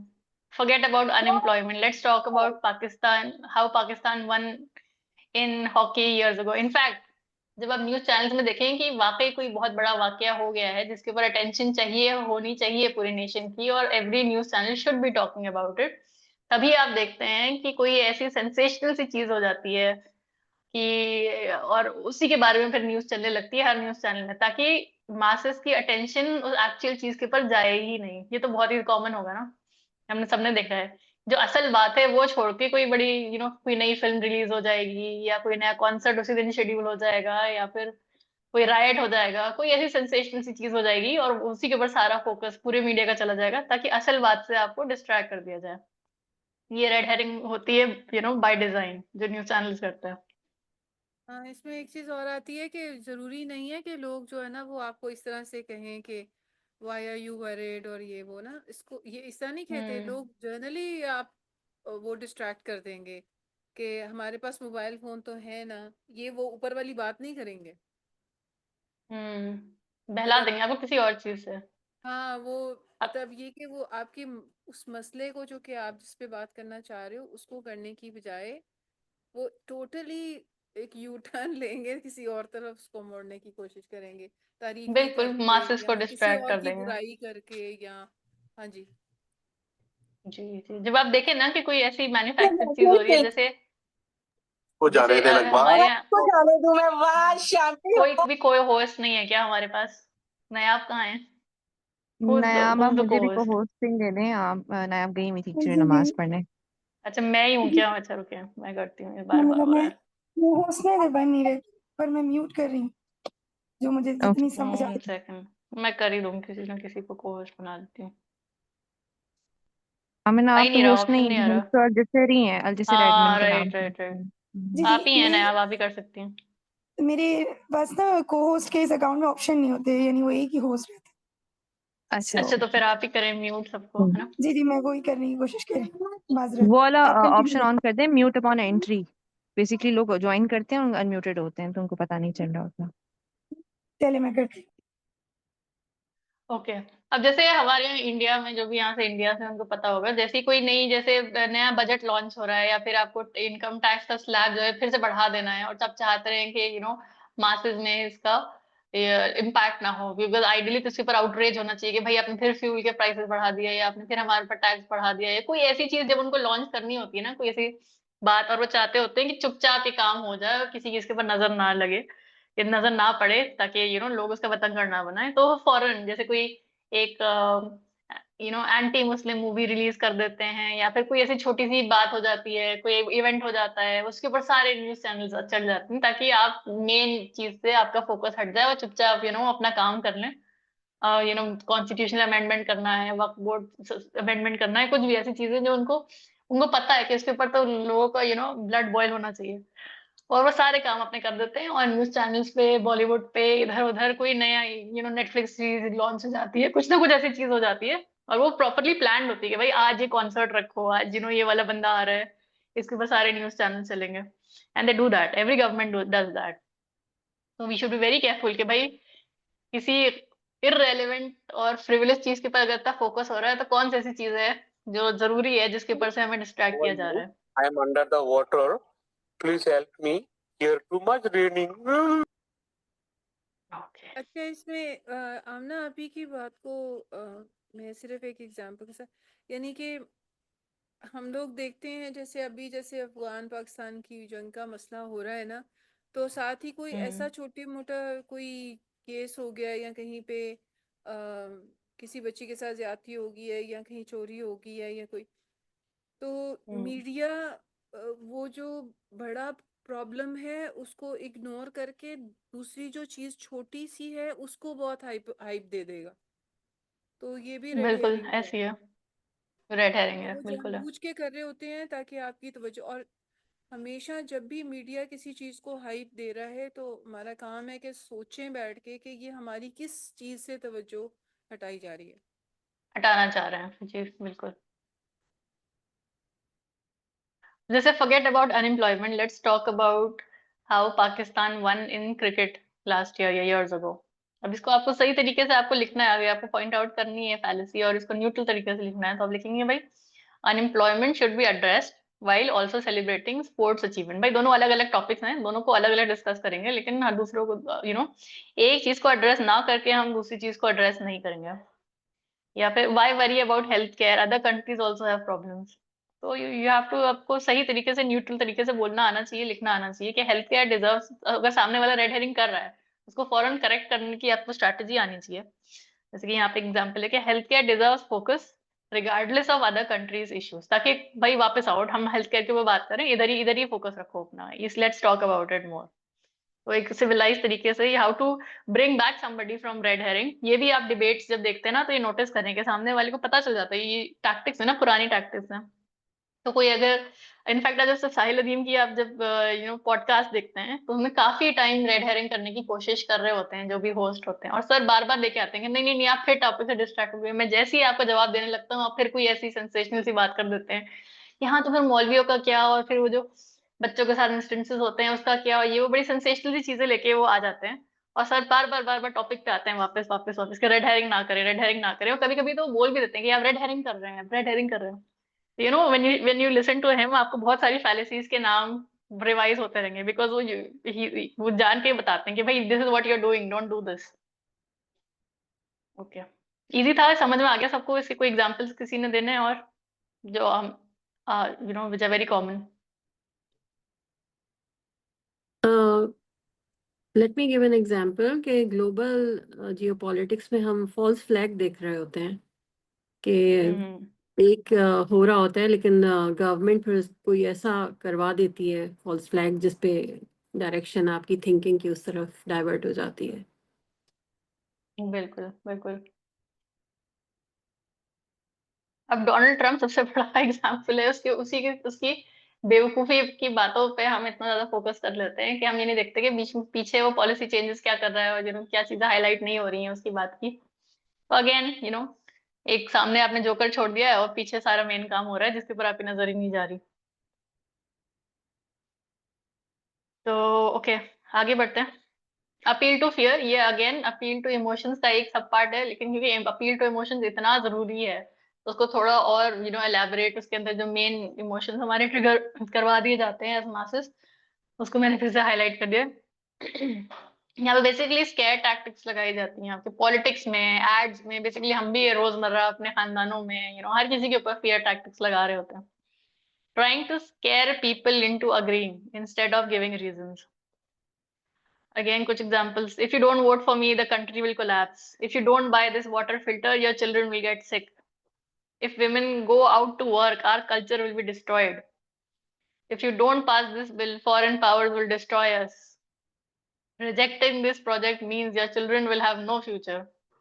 If Pakistan doesn't arm itself heavily, enemies will invade tomorrow. मतलब डरा दो डरा दो डरा दो बस। अब आपने इसको अगर काउंटर करना है तो आपने अपना सवाल ये पूछना है कि भाई ये जो फियर आपके अंदर इंस्टिल कर रहे हैं ये कितना रियलिस्टिक है, उसको आप कैसे एनालाइज करेंगे, इसके पीछे क्या फैक्ट्स हैं, इज इट रियलिस्टिक और इज इट एग्जैजरेटेड। सामने वाला के बहुत ज्यादा एग्जैजरेट करके आपको दे रहा है कि नहीं डरो डरो इतना ज्यादा डरो, कि इतना डरना वाकई रियलिस्टिक है भी कि नहीं। और अगर मैं ये स्केयर इमेज हटा दूं तो क्या आर्ग्यूमेंट अभी भी खुद में उसकी क्या स्ट्रेंथ है, और क्या मैं रिएक्ट कर रही हूँ strongly to threats rather than to facts. मतलब उनकी जो बात में वो फैक्ट्स है उनके ऊपर मैं रिएक्ट कर रही हूँ, उनके ऊपर मैं अपना थिंकिंग ब्रेन और रीजनिंग लगा रही हूँ, या फिर उनकी बहुत ज्यादा मैं एक बड़ी स्ट्रांग इमोशनल रिएक्शन दे रही हूँ to threats. If you don't block example social media. जी जी मैं बताएं। इसकी एग्जांपल वो कोविड-19 है, उसमें फियर हाँ बेचा बिल्कुल गया था। बिल्कुल, वो तो पूरा एक ग्लोबल एक्सपेरिमेंट था ना कि फियर के अंदर अल्लाह के आप क्या क्या नहीं करवा सकते मासेस से। हर किस्म की टैक्टिक और एक्सपेरिमेंट कर लिए उन्होंने उसमें, और पैसे अक्सर खूब जाहिर बिजनेस बना के लिए। अंदर फार्मेसी के जितने बिजनेसेस जितना बिजनेस फार्मेसी में चल रहा है वो ज्यादातर फियर बेचते हैं। मतलब फिर आप ये बिल्कुल, मेडिसिन पहले वो एक एग्जैक्टली। मेडिसिन बनाएंगे, एक मेडिसिन हम्म इन्वेंट करेंगे कि भाई अब इसको मार्केट करना है तो कोई एक नया वायरस की हुआ लगा दो ताकि सबको फिर बेचना खरीदना पड़ जाए, सबको डरा दो कि बस यही एक सोल्यूशन है, और फिर वो एंड मैं दैट्स भी हाउ दे मेक ये ना मिलियंस। अभी आमना पाकिस्तान में बहुत चला था एचपीवी वैक्सीन का की बात ना। तो मैं भी ये कह रही थी कि हम्म मतलब उसमें मतलब what I am not saying कि वो हो सकता है सच भी हो बहुत सारी बातें, लेकिन ज्यादा मतलब वो फियर बेस्ड ही था कि अगर आपने नहीं कराया है तो हम्म आपकी जो बेटियां जो है वो सारी की सारी वो इसी हालांकि नंबर्स से अगर देखा जाए तो अब नंबर्स किसी ने हमारे इसमें रिसर्च की थी तो somebody said कि हर घंटे पे पता नहीं कितनी दो खवातीन या इतनी डेथ होती है, बट उसको टोटालिटी में देखा जाए तो परसेंटेज कम थी, लेकिन उसको आप घंटों पे डिवाइड करके और हर घंटे का ना वो इमोशनल अपील यूज करके कि देखें ये हर घंटे पे दो खवातीन मर रही हैं, हालांकि माशाल्लाह पॉपुलेशन कितनी है पाकिस्तान की। तो बहुत हम्म ज्यादा उसमें इमोशनल अपील और इस तरह की बातें हो रही थी कि सो या फार्मास्यूटिकल बहुत ज्यादा यूज करती हैं इन चीजों को। बिल्कुल। वैक्सीन आजकल तो पता नहीं कितने 25-30 वैक्सीन लगने लगी हैं इंडिया में बच्चों के, और जी हर किसी के पीछे हम कब कहाँ सोचते हैं, हमें तो आधों आधों का नाम भी नहीं पता होता है। मैं बस ये कहती थी तो वैक्सीन लगा लो, हम ना रिसर्च करते हैं ना देखते हाँ हैं कि भाई वो किसने कौन सी इसमें कंपनी बैक कर रही है क्या है, और हम वैक्सीन से इसमें वैक्सीन लगाए जाते हैं। एक और चीज भी आती है, फूड इंडस्ट्री में हाइजीन यूज किया जाता है। हम्म हाइजीन भी बड़ा अच्छा है। फिर दूसरी इंडस्ट्री के अंदर जैसे आप दूसरे बिजनेसेस अगर आप देखें ना तो उसके अंदर रेगुलेटरी कंप्लायंस यानी जो गवर्नमेंट ने आपके लिए रूल्स बनाए होते हैं, अगर आप वो रूल्स फॉलो नहीं करेंगे या आप ये वाली सर्टिफिकेट हासिल नहीं करेंगे तो आपको गवर्नमेंट आपका बिजनेस बंद कर देगी वो। सो इट्स लाइक बिजनेस में अब ये जैसे pharmacy is business, health care is business now, school is business, हर जगह फियर बेचा हम्म, जाता बिल्कुल। वो तो है, अब खैर गवर्नमेंट का तो ये है कि उनके पास वाकई पावर है ना करने की चीजें। वो तो लॉ बना देते हैं ना किसी भी चीज को, अब आपने लॉ ब्रेक किया तो यू विल बी पनिश्ड। है। या तो खैर जिसके पास पावर वही तो रूल्स बनाएगा, सो या you have to, the system ही चेंज करना है ना अपने। सोल्यूशन बस वही है। ओके, बट कॉमन आजकल जो हमारे घरों में किया जाता है, जो आसपास हम एक दूसरे को डराते हैं, वो तो एटलीस्ट हम स्टॉप कर सकते हैं। एटलीस्ट आइडेंटिफाई तो करें ना कि हमें डराया जा रहा है और कितना हमें डरना चाहिए वाकई, और उसके पीछे में क्या तहकीकात करनी है वो हम करना शुरू तो करें ना, इंस्टेड ऑफ कि बस सामने वाले ने डरा दिया हम डर गए। If we don't block social media, youth will become immoral. If you don't support this leader, disaster will strike the nation. If vaccine is not taken, the entire city will die. मतलब ज्यादा जबरदस्ती exaggerate कर करके अब इसको कैसे आप सही से ले सकते हैं भाई? सोशल मीडिया के अंदर रिस्क जरूर होती है, एक न्यूट्रल तरीका ये है सोशल मीडिया को देखना कि भाई हाँ होती है, उसमें काफी रिस्क होती हैं, और लेकिन उसके लिए आपको रेगुलेशन और डिजिटल लिटरेसी चाहिए होती है, वो that will help. But regulation and digital literacy will help, banning is not the solution. Yeah, this leader's plan should be judged on policies, not fear of collapse. Yeah, vaccines reduce disease risk. Public health data supports their use. ठीक है भाई, आपकी किसी की disease की एक risk reduce हो जाती है, कितनी होती है वो आपको तहकीकात करनी चाहिए कि भाई 10%, 15% एचपीवी आप प्रिवेंट कर सकते हैं, कुछ प्रिवेंट कर सकते हैं। Give the facts. आप अब इमोशंस ना बेचें। और कोई आपको इमोशन बेच रहा है तो आप उनसे फैक्ट्स पूछें जरूर। अगर आपने पूछा उनके पास नहीं है फैक्ट्स, तो फिर वो एतबार नहीं कर सकते आप उनका। You should know who to trust, who not to trust. Okay, that was easy. But बहुत ज्यादा फियर हम यूज करते हैं। इनफैक्ट हम तो बच्चों को अगर हम अल्लाह का कॉन्सेप्ट भी बेचते हैं ना, तो वो भी हम फियर के थ्रू ही बेचते हैं कि अल्लाह से डरो नहीं तुम दो जाओगे, अल्लाह से डरो नहीं तुम। तो बच्चे बेसिकली अल्लाह का नाम सुनते ही उनके अंदर फियर ट्रिगर हो जाते हैं, तो जाहिर है वो why will they fall in love with Allah, why will they follow Islam. हमें देखना चाहिए कहाँ पे हम यूज कर रहे हैं और उसके कितने डेविस्टेटिंग इफेक्ट्स होते हैं। एंड ऑनेस्टली अल्लाह से डरने का कॉन्सेप्ट मुझे कभी समझ नहीं आता था। डर डर मतलब ठीक है, अजाब का डर, उसका डर, लेकिन अगर एक मुसलमान इंसान डरे तो इसको आप इस तरह कह सकते हैं कि अल्लाह की नाराजगी से डरो। ठीक है, हम किसी से मोहब्बत करते हैं तो हम उसकी नाराजगी से हम्म। डरते हैं, लेकिन अल्लाह से डरने का कॉन्सेप्ट इतना आसानी से इंस्टॉल हो भी नहीं सकता। बस वो एक बिला वजह का एक फियर बन जाता है बस। बन जाता है, और फिर हम मतलब अल्लाह से दूर करने का तरीका है ना। मतलब अगर हम अपने जी अब्बा अम्मा से right. डरते हैं तो हम तो वेट करते हैं ना कि वो घर से कब निकले, कब हम सांस लें। True. तो अगर हमारे पास एथीज्म को इंट्रोड्यूस कर दे ऐसे अल्लाह से डरो वाले कॉन्सेप्ट में, तो हम तो एथीज्म को जान से पकड़ लेंगे कि भाई यही मेरा rescue, this is how I can live a guilt free life. Atheism में Yeah. तो कोई अल्लाह है ही नहीं। तो अपनी कितना जिंदगी का बड़ा एक बहुत नुकसान कर रहे हैं हम अपने बच्चों में। हम ना अपनी जिंदगी का एक बहुत बिटर एक्सपीरियंस आपके साथ शेयर करने लगी हूँ यहाँ पे, ये अल्लाह का डर के हवाले से। मेरी सारी स्कूलिंग कॉन्वेंट ऑफ जीसस मेरी की है, ठीक है। वहाँ पे ना हम्म जो प्रीचिंग की जाती थी ना, हमारे मतलब मैं आप सोच लो कि मॉन्टेसरी से लेके मैंने क्लास मतलब 10th तक जो ना हायर स्कूल तक मैंने उनके साथ पढ़ा है। तो जो प्रीचिंग की जाती थी वो ये थी कि मुसलमान कहते हैं खुदावंद से अल्लाह से डरो, और हम कहते हैं खुदावंद से मोहब्बत करो, ठीक है। हम्म। तो हम्म। मुझे काफ़ी ज़िंदगी मेरी इस कन्फ्यूजन में गुजरी। और इनफैक्ट जो होता है ना कि आप कुछ रिबेलियस नेचर के होते हैं, तो मुझे ना ये जैसे क्लिक नहीं करती थी बात उनकी ना। तो फिर मैंने रिसर्च करनी हम्म। शुरू कि ये बात तो नहीं, मुझे तो नहीं लगता ऐसा कुछ भी है, ठीक है। But there were so hmm. Many people जो मेरे साथ मेरी क्लास फेलोज वगैरह थी, वो उनका इस आइडिया को बाय करती थी कि हाँ मुसलमान, और हम अपने घरों में ये सुनते भी हैं कि अल्लाह से डर जाओ, अल्लाह से बिल्कुल। डरो, और वो क्लियर बता। क्रिश्चियनिटी वो कैसे बेच रहे हैं, फैसिनेट करके बेच रहे हैं आपको कि अल्लाह कितना लविंग है, कितना केयरिंग है, कितना आपके लिए कितने फायदेमंद है। और इस्लाम हम कैसे बेच रहे हैं, डरो, हाँ कितना नुकसान होगा, कितना नुकसान होगा, हमेशा नेगेटिव साइकोलॉजी में ही रहो। तो ऑफ कोर्स क्रिश्चियनिटी उन्होंने उसकी अपील ज्यादा है ना, जाहिर है वो आपको नेचुरली अपील करती है। That's how we should be pitching our religion, but हम नहीं करते। ओके, चलिए आगे बढ़ते हैं। Cherry picking. चेरी पिकिंग में क्या होता है, जैसे चेरी पिकिंग बेसिकली एक एक्टिविटी होती है जिसमें जैसे अगर आप जैसे किसी ठेले पे जाते हैं ना, और आपको सब्जियां खरीदनी होती हैं, तो आप एक एक चुनते हैं ना अपने हिसाब से, ये वाला अच्छा है, ये वाला अच्छा है, वो करके चलो अब इसको तौल के मुझे दे दो। हमारे इंडिया में तो ऐसे ही होता है, उन्होंने पाकिस्तान में भी होता होगा। या फल खरीदने जाते हैं तो एक एक फल आप उठा के देखते हैं कौन सा अच्छा है, कौन सा अच्छा है, ये चेरी पिकेट। राइट। तो जब आर्ग्यूमेंट्स में हम ये वाला कॉन्सेप्ट, यहाँ से उसका नाम आया है कि भाई अपने आर्ग्यूमेंट को सपोर्ट करने के लिए आप सिर्फ वही एविडेंसेस चेरी पिक करते हैं जो आपको लगता है कि आपके आर्ग्यूमेंट को सपोर्ट करेगा, और जो आपको लगता है कि आर्ग्यूमेंट को सपोर्ट नहीं कर रहा उसको आप नजरअंदाज कर देते हैं, उसको आप तवज्जो नहीं देते हैं, उसको आप अपने एनालिसिस में फैक्टर इन नहीं करते। और ये हम सबकॉन्शियसली करते हैं बाय द वे। ऐसा नहीं है कि हम, मतलब अगर कोई इंसान न्यूट्रली कोई एनालाइज करना चाह रहा है तो उसको प्रोज एंड कॉन्स सारे जो उनके केस को सपोर्ट कर रहे हैं, जो नहीं कर रहे हैं, जो काउंटर आर्ग्यूमेंट है, सब कुछ देखना चाहिए ना, ताकि वो एक न्यूट्रल और एक एजुकेटेड एक एकेडमिक सोल्यूशन पे पहुंच सके। लेकिन हम यूजुअली ऐसा नहीं करते, हमें क्योंकि हमने पहले ही मान लिया होता है कि भाई मुझे इस कंक्लूजन में पहुंचना है सबकॉन्शियसली। तो सब जो भी आर्टिकल मिल जाए हमें, गूगल करेंगे 10 आर्टिकल्स मिलेंगे, 2 चीजें उसके फेवर में होंगी, 10 उसके अगेंस्ट होंगे, हम सिर्फ वो 2 पिक करेंगे जो उसके फेवर में, क्योंकि हम चाह रहे हैं कि हम मना लें अपने आप को, हम जस्टिफाई कर लें अपनी चॉइस, अपना कंक्लूजन। तो ये भी एक फैलेसी होती है, और इसको पकड़ना बहुत जरूरी होता है कि जब आप सामने वाला आपको एविडेंस दे रहा है तब उससे पूछें कि इसके खिलाफ कौन कौन से, इसके काउंटर्स कौन से हैं, या खुद जाके गूगल सर्च करें और देखें कि भाई इसके अगेंस्ट क्या चीजें, so that you are not influenced by their biased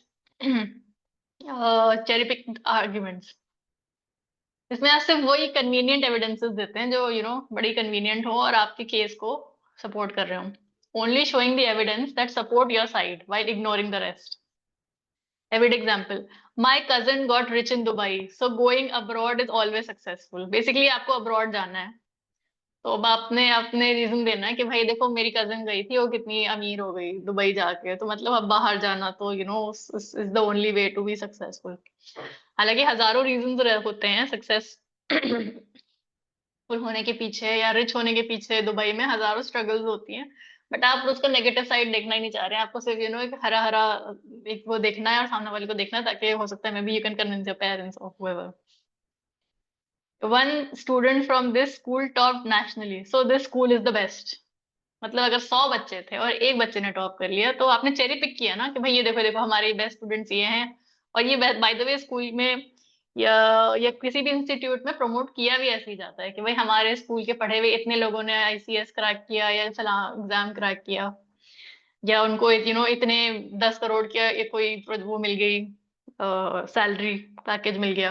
तो एक को मिला ना, 2 को मिला ना, उसके बेसिस पे आप पूरा ब्रांड प्रमोट कर रहे हो। Again cherry picking. और हम सवाल करते भी नहीं कि अच्छा इनके स्कूल में से 10 लोग गए हैं। अब ये भी तो पूछे कि 10 लोग कितना परसेंटेज है उस स्कूल का, 1000 बच्चे पढ़ता है वहां पे, बाकी लोग फेल हुए हैं, वो तो आप नहीं देख रहे हैं। सिर्फ 10% हरी हरी पिक्चर आपको दिखाई जा रही है और आप उसको मान लेते हैं। और खुद भी हम ऐसे ही करते हैं by the way. I once met a polite policeman, so the police force has no problems। अच्छा। The government highlighted one successful project while ignoring 10 that failed। ऐसे प्रमोट करते हैं ना, पीआर स्ट्रेटजी। और क्या होती है प्रोपेगेंडा, और क्या होता है अच्छी अच्छी चीजें दिखाओ, बुरी चीजों को छुपा लो।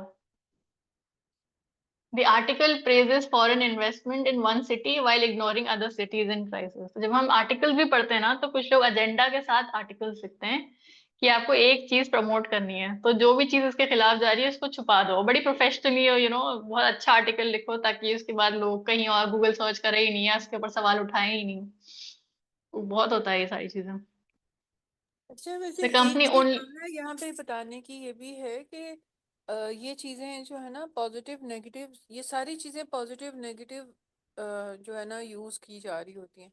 जैसे हमने भी बिल्कुल। काफी सारे अभी आर्टिकल्स लिखे हैं जो, उसमें हमने भी एक बायस्ड होके भी लिखे हैं ना उसमें। उसकी वजह ये है कि हमें एक एजेंडा था कि ये चीज, इस चीज को पाक सऊदी पैक को प्रमोट करना है, तो फिर हमने भी उसको एक एंगल से ही फोकस किया है कि ये अच्छा ही है। ठीक है। सो ये बात हाँ, दफा लेकिन फिर वो ठीक है, मेरी लेकिन आपने ऐसे भी नहीं लिखना ना, आपने गलत चीज नहीं लिखनी ना उसमें कि आप एक ही साइड दिखाएं, आप उसको न्यूट्रली दिखाएं, लेकिन अब उसमें जो असल पोटेंशियल है, क्योंकि उसमें वाकई पोटेंशियल है ना, हमें तो ब्रांड बिल्ड करना था। तो अगर हम सच की बुनियाद पे ब्रांड बिल्ड करेंगे, भाई ये पोटेंशियल है, ये चीजें वाकई हो सकती हैं अगर ये चीजें हम ठीक से कर लें, तो ये भी एक तरीका है उसको प्रमोट करने का। दूसरा ये है कि बस हम एक रोजी रोजी पिक्चर दिखाना शुरू कर दें। तो एक न्यूट्रल रीडर जिसको आर्टिकल्स पढ़ने का शौक है, आदत है, और वो उसको पता चल जाता है कि कहाँ पे बायस है, कहाँ पे फैलेसी है, वो तो इम्प्रेस नहीं होगा ना आपके आर्टिकल से। तो गलत तरीके से तो इन्फ्लुएंस नहीं करना है, मतलब कर सकते हैं, टैक्टिक है और करते ही हैं, लेकिन करना तो नहीं चाहिए ना।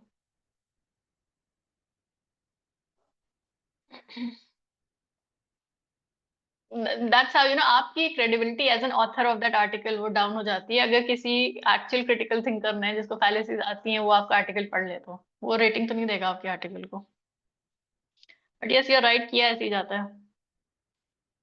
The company only shows satisfied customers in ads, not the complaints. भाई हमारी 5 स्टार रेटेड होटल है क्योंकि हमारे इतने कस्टमर्स ने हमें इतनी 5 स्टार की रेटिंग दी है, और जो 50,000 कस्टमर ने आपको 0 रेटिंग दी है उसका कोई मेंशन नहीं है। या बट जब आपको खुद न्यूट्रल कोई एनालिसिस करना है तो you have to be very careful कि कौन सा एविडेंस है जो मैं मिस आउट कर रही हूँ, and would my conclusion change if I included everything. अगर मैं वाकई प्रोज एंड कॉन्स और सारे 360 डिग्री व्यू, सारे एविडेंस को मद्देनजर देके उनको प्रॉपर वेट देके अपने कंक्लूजन पे जाऊं तो क्या मेरा कंक्लूजन चेंज हो जाएगा? Am I only looking for proof that matches my beliefs? Basically हम कंफर्मेशन बायस के अंदर आके करते हैं ना ये चीजें, कि हमें वाकई कोई चीज करनी है।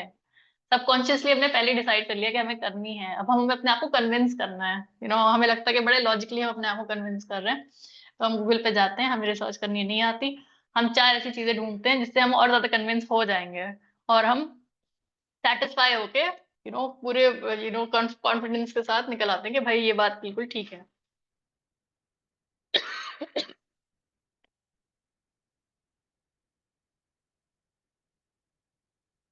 कंफर्मेशन बायस क्या होता है? किसी ने बायस वाली वो क्लास अटेंड की थी क्या? किसी को पता है तो कोई बता सकता है?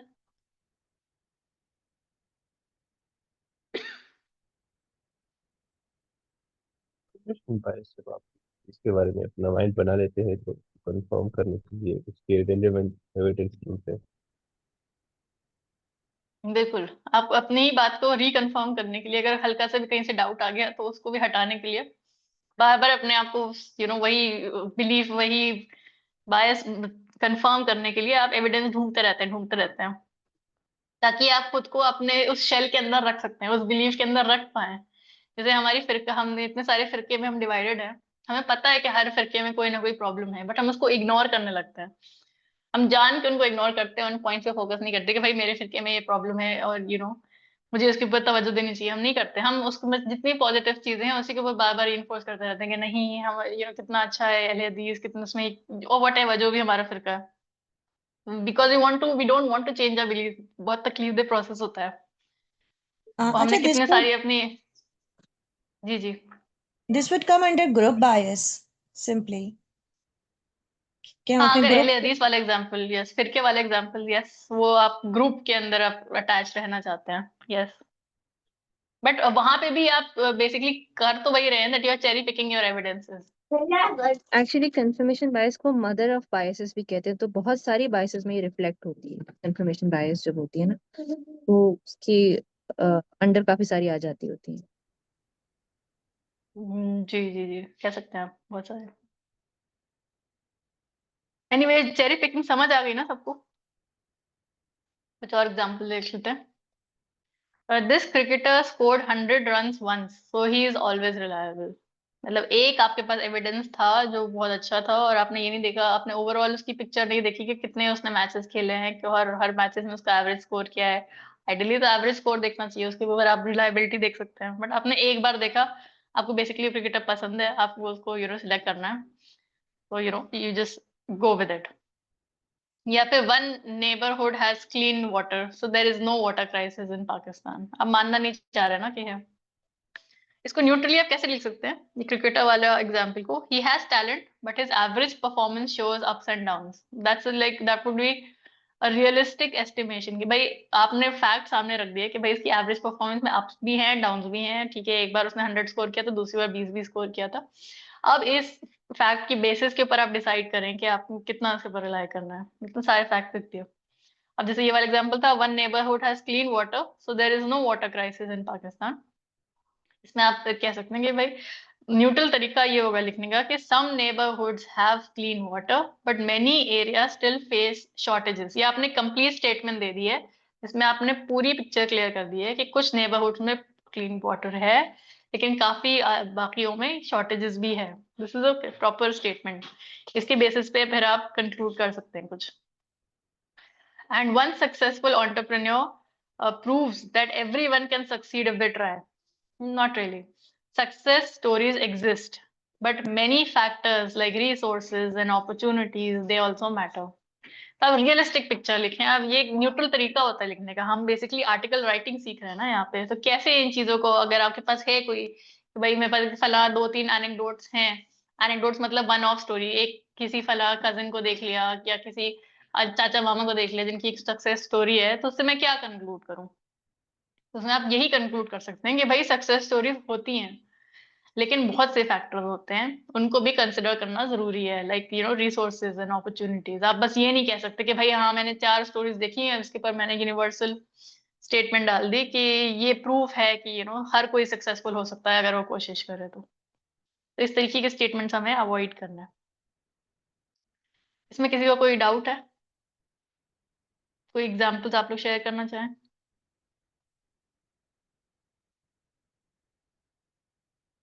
Okay, I'm guessing this was simple.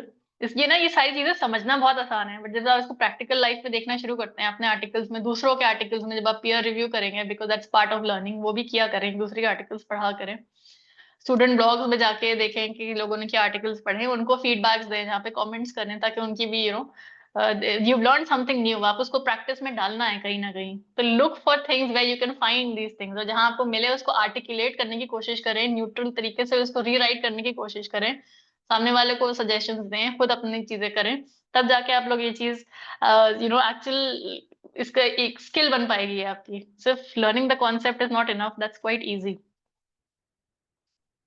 Okay, over simplification, ये भी बहुत ज्यादा कॉमन है कि आप कॉम्प्लेक्स चीजों को ओवर सिंप्लीफाई करके एक छोटे से कॉज के ऊपर या इफेक्ट के ऊपर आप उसको सिंप्लीफाई कर देते हैं। जैसे reducing a complex issue to one small cause और सोल्यूशन। जैसे unemployment exist because people are lazy. अब हम बड़े बड़े, अनएम्प्लॉयमेंट एक बहुत बड़ा मसला है, उसमें कम से कम 50-60 रीजन हैं जिसकी वजह से अनएम्प्लॉयमेंट होता है। अब आपने उसमें से एक रीजन आपको पता था, तो उस एक रीजन के ऊपर आपने पूरे कॉन्सेप्ट को रिड्यूस कर दिया कि भाई ये होता ही इसलिए है क्योंकि लोग लेजी हैं, वो पढ़ना नहीं चाहते, जो भी whatever, you just brought it down to one thing, that is over simplification. या फिर all traffic problems would end if we just banned motorcycles. भाई ट्रैफिक प्रॉब्लम्स के पीछे भी बहुत सारे कॉजेज होते हैं, और उसका सोल्यूशन भी उतना ही कॉम्प्लेक्स होगा, बिकॉज हर कॉज को एड्रेस करते हुए मल्टीपल सोल्यूशंस आएंगे। आपको एक सोल्यूशन पता है कि भाई मोटरसाइकिल बैन कर दो, मोटरसाइकिल वाले ठीक से नहीं चलाते या उनको चलाना नहीं आता है, जो भी आपका एक ओपिनियन है, उसके बेसिस पे आपने कहा कि अगर हमने मोटरसाइकिल बैन कर दी तो सारी ट्रैफिक प्रॉब्लम जो है वो बिल्कुल सॉल्व हो जाएंगे। तो इस तरीके के हमें स्टेटमेंट्स अवॉइड करना है। If we stop watching dramas our society will become perfect. फिर भी अब आपकी सोसाइटी में 1000 मसले हैं, उसमें से कुछ हो सकता है कि एक परसुएसिव टीवी ड्रामास की वजह से हमारे जहनों में कुछ आइडियाज आ गए हों जिसकी वजह से माशरे में कुछ प्रॉब्लम्स हों, but that's not the only reason. हमारी गवर्नमेंट भी इसके ऊपर एक रोल प्ले करती है, हमारे कल्चर रोल प्ले करता है, हमारा ट्रेडिशन, हमारे पास्ट, हमारी हिस्ट्री, और पता नहीं हजारों चीजें, हमारा रिलीजन, हमारा सिस्टम, अमेरिका, हजारों चीजें है ना। तो आपने सिर्फ ये तो नहीं कह सकते ना कि अगर हम टीवी ड्रामास बैन कर दें तो हमारी सोसाइटी बिल्कुल परफेक्ट हो जाएगी।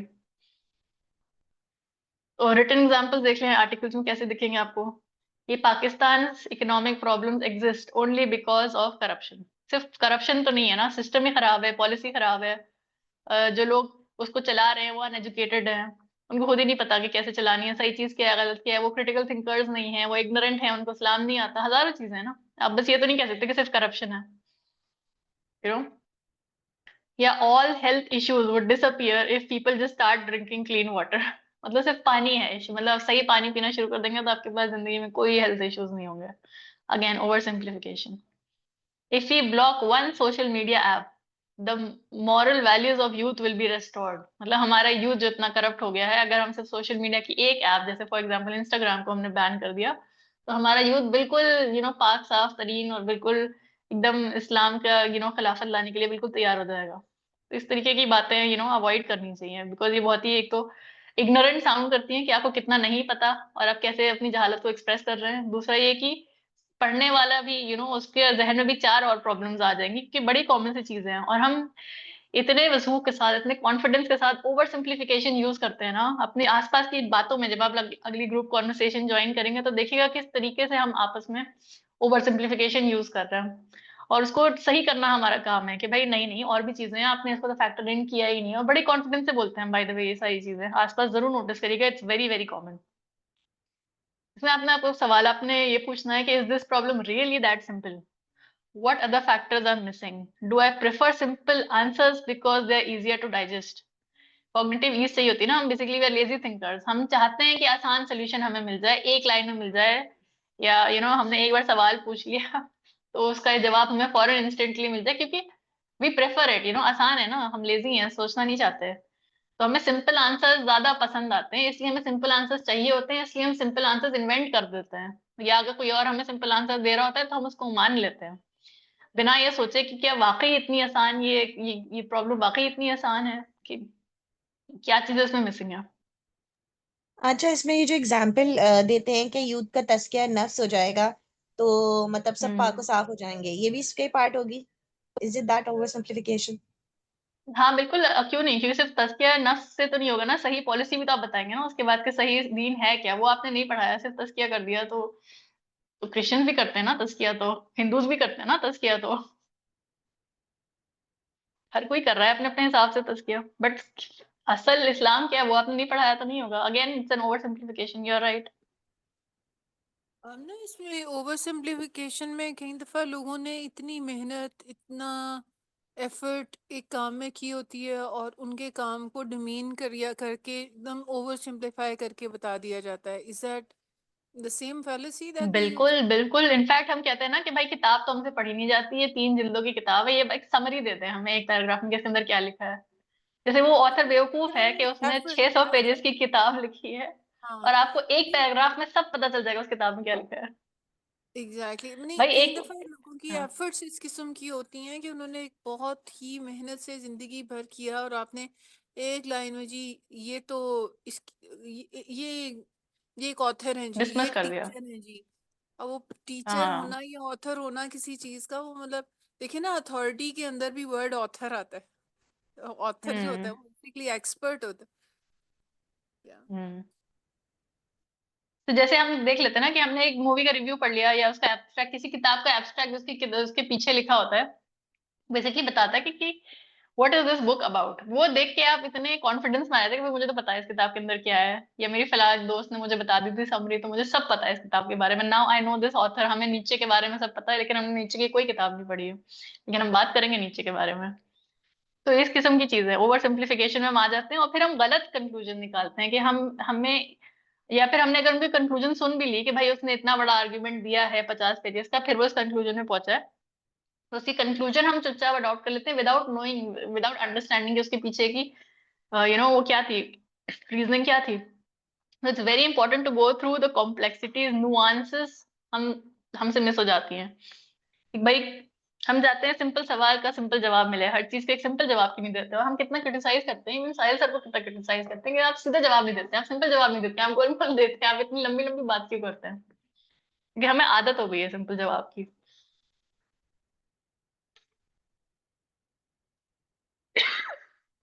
कभी कभी सवाल हम ऐसे पूछते हैं जिसमें उस सवाल के पीछे 10 लेयर्स हैं जिसमें प्रॉब्लम है, तो हम आपको एक लेयर का जवाब कैसे दे दें जो कि पूरा प्रॉपर कंप्लीट जवाब हो। तो yes, it's important to understand कि कितनी बड़ी कॉम्प्लेक्स, कितनी what is the complexity of the problem. और कुछ एग्जांपल्स हैं, बड़े सिंपल एग्जांपल्स हैं, लेकिन ये एग्जांपल मैंने सिंपल इसलिए रखे हैं ताकि आप लोगों को कॉन्सेप्ट समझ आ जाए, फिर आप इसके कॉम्प्लेक्स एग्जांपल जरूर देखें अपने अपने तरीके से, गूगल पे आसपास कहाँ हर जगह मिलेंगे आपको। If students only studied hard, Pakistan's education system would be fixed. अब सिर्फ ये तो मसला नहीं है ना हमारे एजुकेशन सिस्टम में कि बच्चे ठीक से ज्यादा नहीं पढ़ते हैं, बच्चे तो अच्छा खासा पढ़ते हैं जिनको पढ़ना होता है, फिर भी और भी मसले हैं हमारे एजुकेशन सिस्टम में। तो how do you right this properly?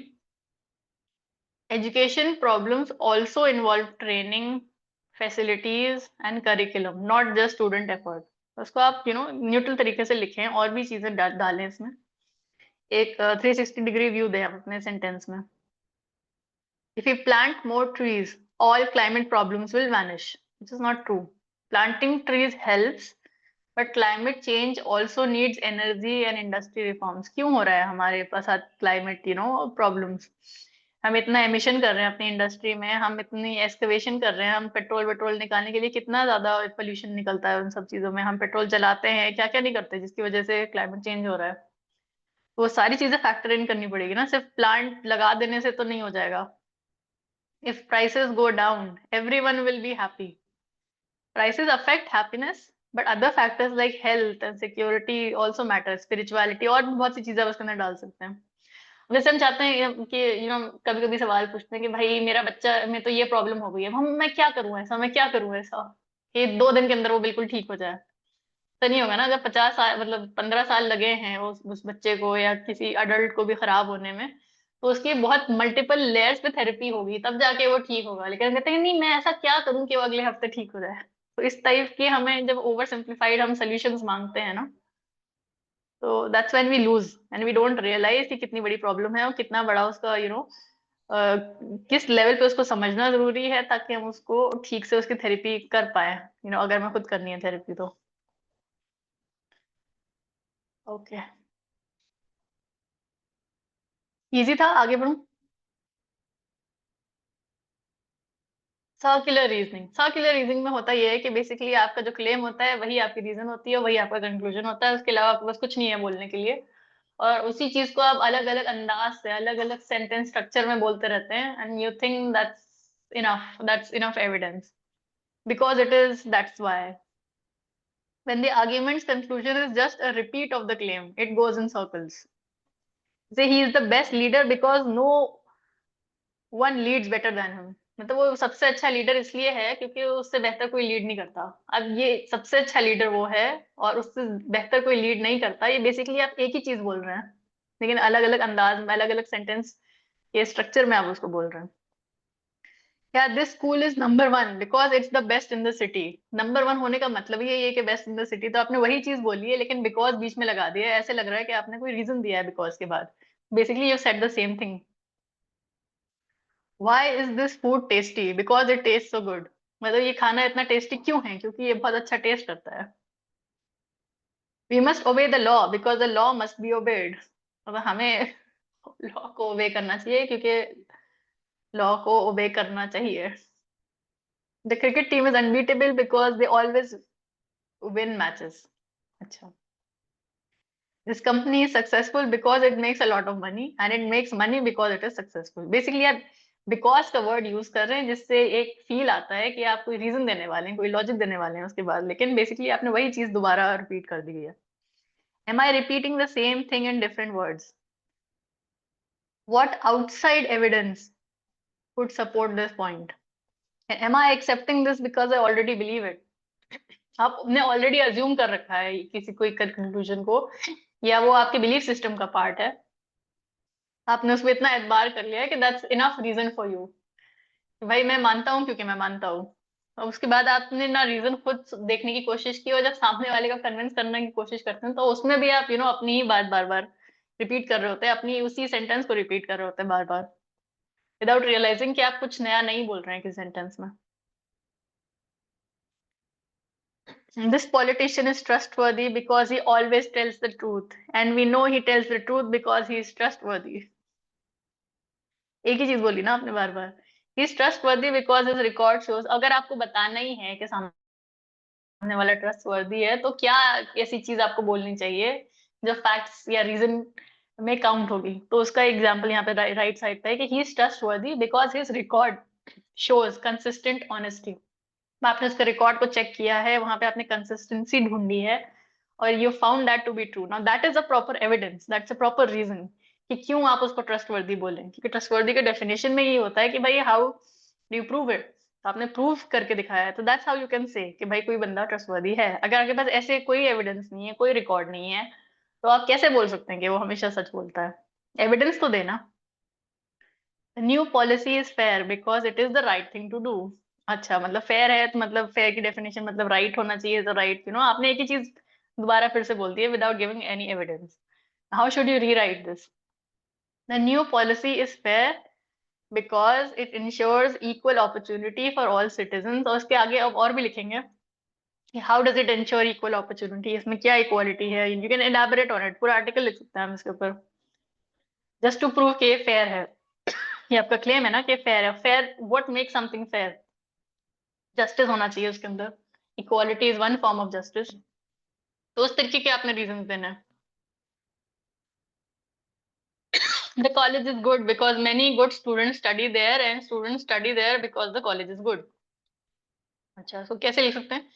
The college attracts students because of its scholarship and faculty। मतलब एक कॉलेज को अच्छा क्या बनाता है कि भाई वहां से आपने कितने अच्छे एकेडमिक्स, स्कॉलरशिप्स आप क्या दे रहे हैं, वहां पे कितने स्टूडेंट्स निकले हैं, वहां की फैकल्टी कितनी अच्छी है, ये सारी चीजें किसी कॉलेज को अच्छा बनाती हैं। तो आपको ये चीजें स्टेट करनी है, ना कि ये कि भाई सारे अच्छे बच्चे वहां पे पढ़ते हैं और बच्चे वहां पे पढ़ते हैं क्योंकि उसका ब्रांड बड़ा अच्छा है। ये तो कोई एविडेंस नहीं हुआ ना, कोई लॉजिक नहीं हुआ। तो इस तरीके के स्टेटमेंट हम कभी कभी लिख देते हैं, हमें अवॉइड करना चाहिए।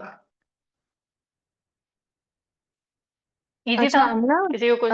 एक जी वो आया फीडबैक आया कि बहुत ज्यादा हो गया है, इंफॉर्मेशन मिक्सअप हो रही है। सो आप पूछ लीजिए ऑडियंस से कि वो मजीद करना चाहते हैं या नहीं। Okay, should we stop? हमारे पास बची हैं तीन चार बची हैं, ये आप लोग खुद कर लें। और if required we can keep another session, वो आप लोग डिसाइड करके मुझे बताइएगा ग्रुप में। और क्या एक वक्त क्या हो गया? सजेशन मैं दे दूं जो नया खुद करेंगे उसके लिए, the best is to search for examples, और एग्जांपल्स के थ्रू आपको फिर फैलेसीज काफी अच्छे समझ में आते हैं। बिल्कुल, बहुत बहुत सिंपल वर्ड्स में मैंने यहाँ पे लिखी हुई है। अगर आप इसको गो थ्रू करेंगे इसके बाद भी आपको नहीं समझ आता है, इनफैक्ट अगर आपको समझ आ भी जाता है तो इन फैलेसीज को खुद से फिर से गूगल पे, चैट जीपीटी पे, कहीं पे भी वीडियोस मिल जाएंगे आपको ऑनलाइन। जितने एग्जाम्पल्स आप देख सकते हैं अक्रॉस द, मतलब पाकिस्तान के एग्जाम्पल हो या फिर दुनिया भर के एग्जाम्पल हो, अंग्रेजी में हो, हिंदी में हो, उर्दू में हो, सारे देखें ताकि कॉन्सेप्ट आपके जहन में बैठ जाए। और जितने ज्यादा आप एग्जाम्पल देंगे ना उतना आपका एक्सपोजर बढ़ेगा, फिर उन एग्जाम्पल्स को आप रियल लाइफ में ऑटोमेटिकली देखने लगेंगे। उसको खुद से गो थ्रू करें and will share a poll in the group, जो हमारी राइटिंग स्किल्स की एक ग्रुप है। आप लोग कहेंगे तो बाकी भी मैं अगले क्लास में I will take another class और मैं आप उसको भी कंप्लीट कर दूंगी। और ये आप लोगों को बेनिफिशियल लग रहा है कि नहीं, did you learn anything new, आप लोग को इंटरेस्टिंग लग रहा है, वो भी आप फीडबैक जरूर दीजिएगा।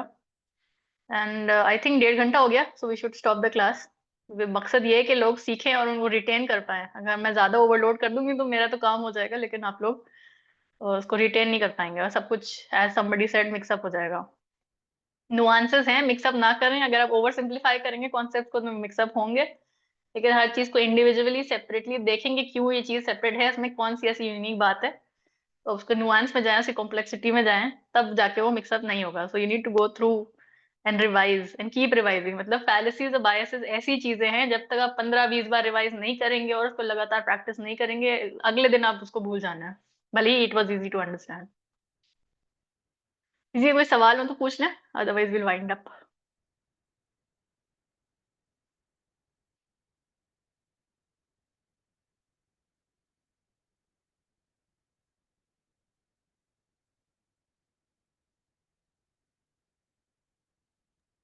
हमने ये आ, सेशन मेरा ख्याल है इसी वीक में हम लोग अगर रख लें इसको कंप्लीट करने के लिए, क्योंकि फिर ना लोग ना भूल जाते हैं।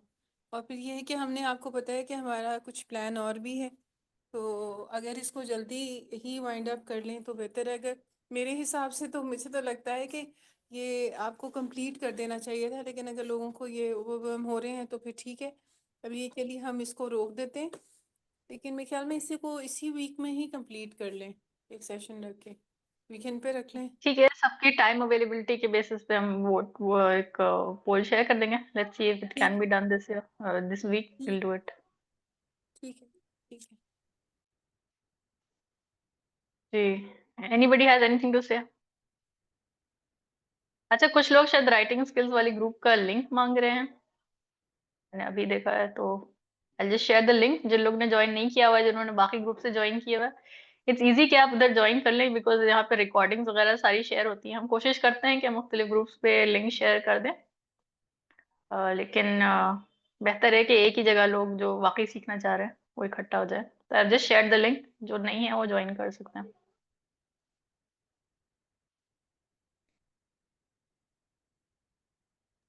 हमने जुबैर रजा ने हैंड रेज किया हुआ है, आप उनसे पूछ लें क्वेश्चन। जी जी पूछें, anybody wants to ask please unmute. Zubair.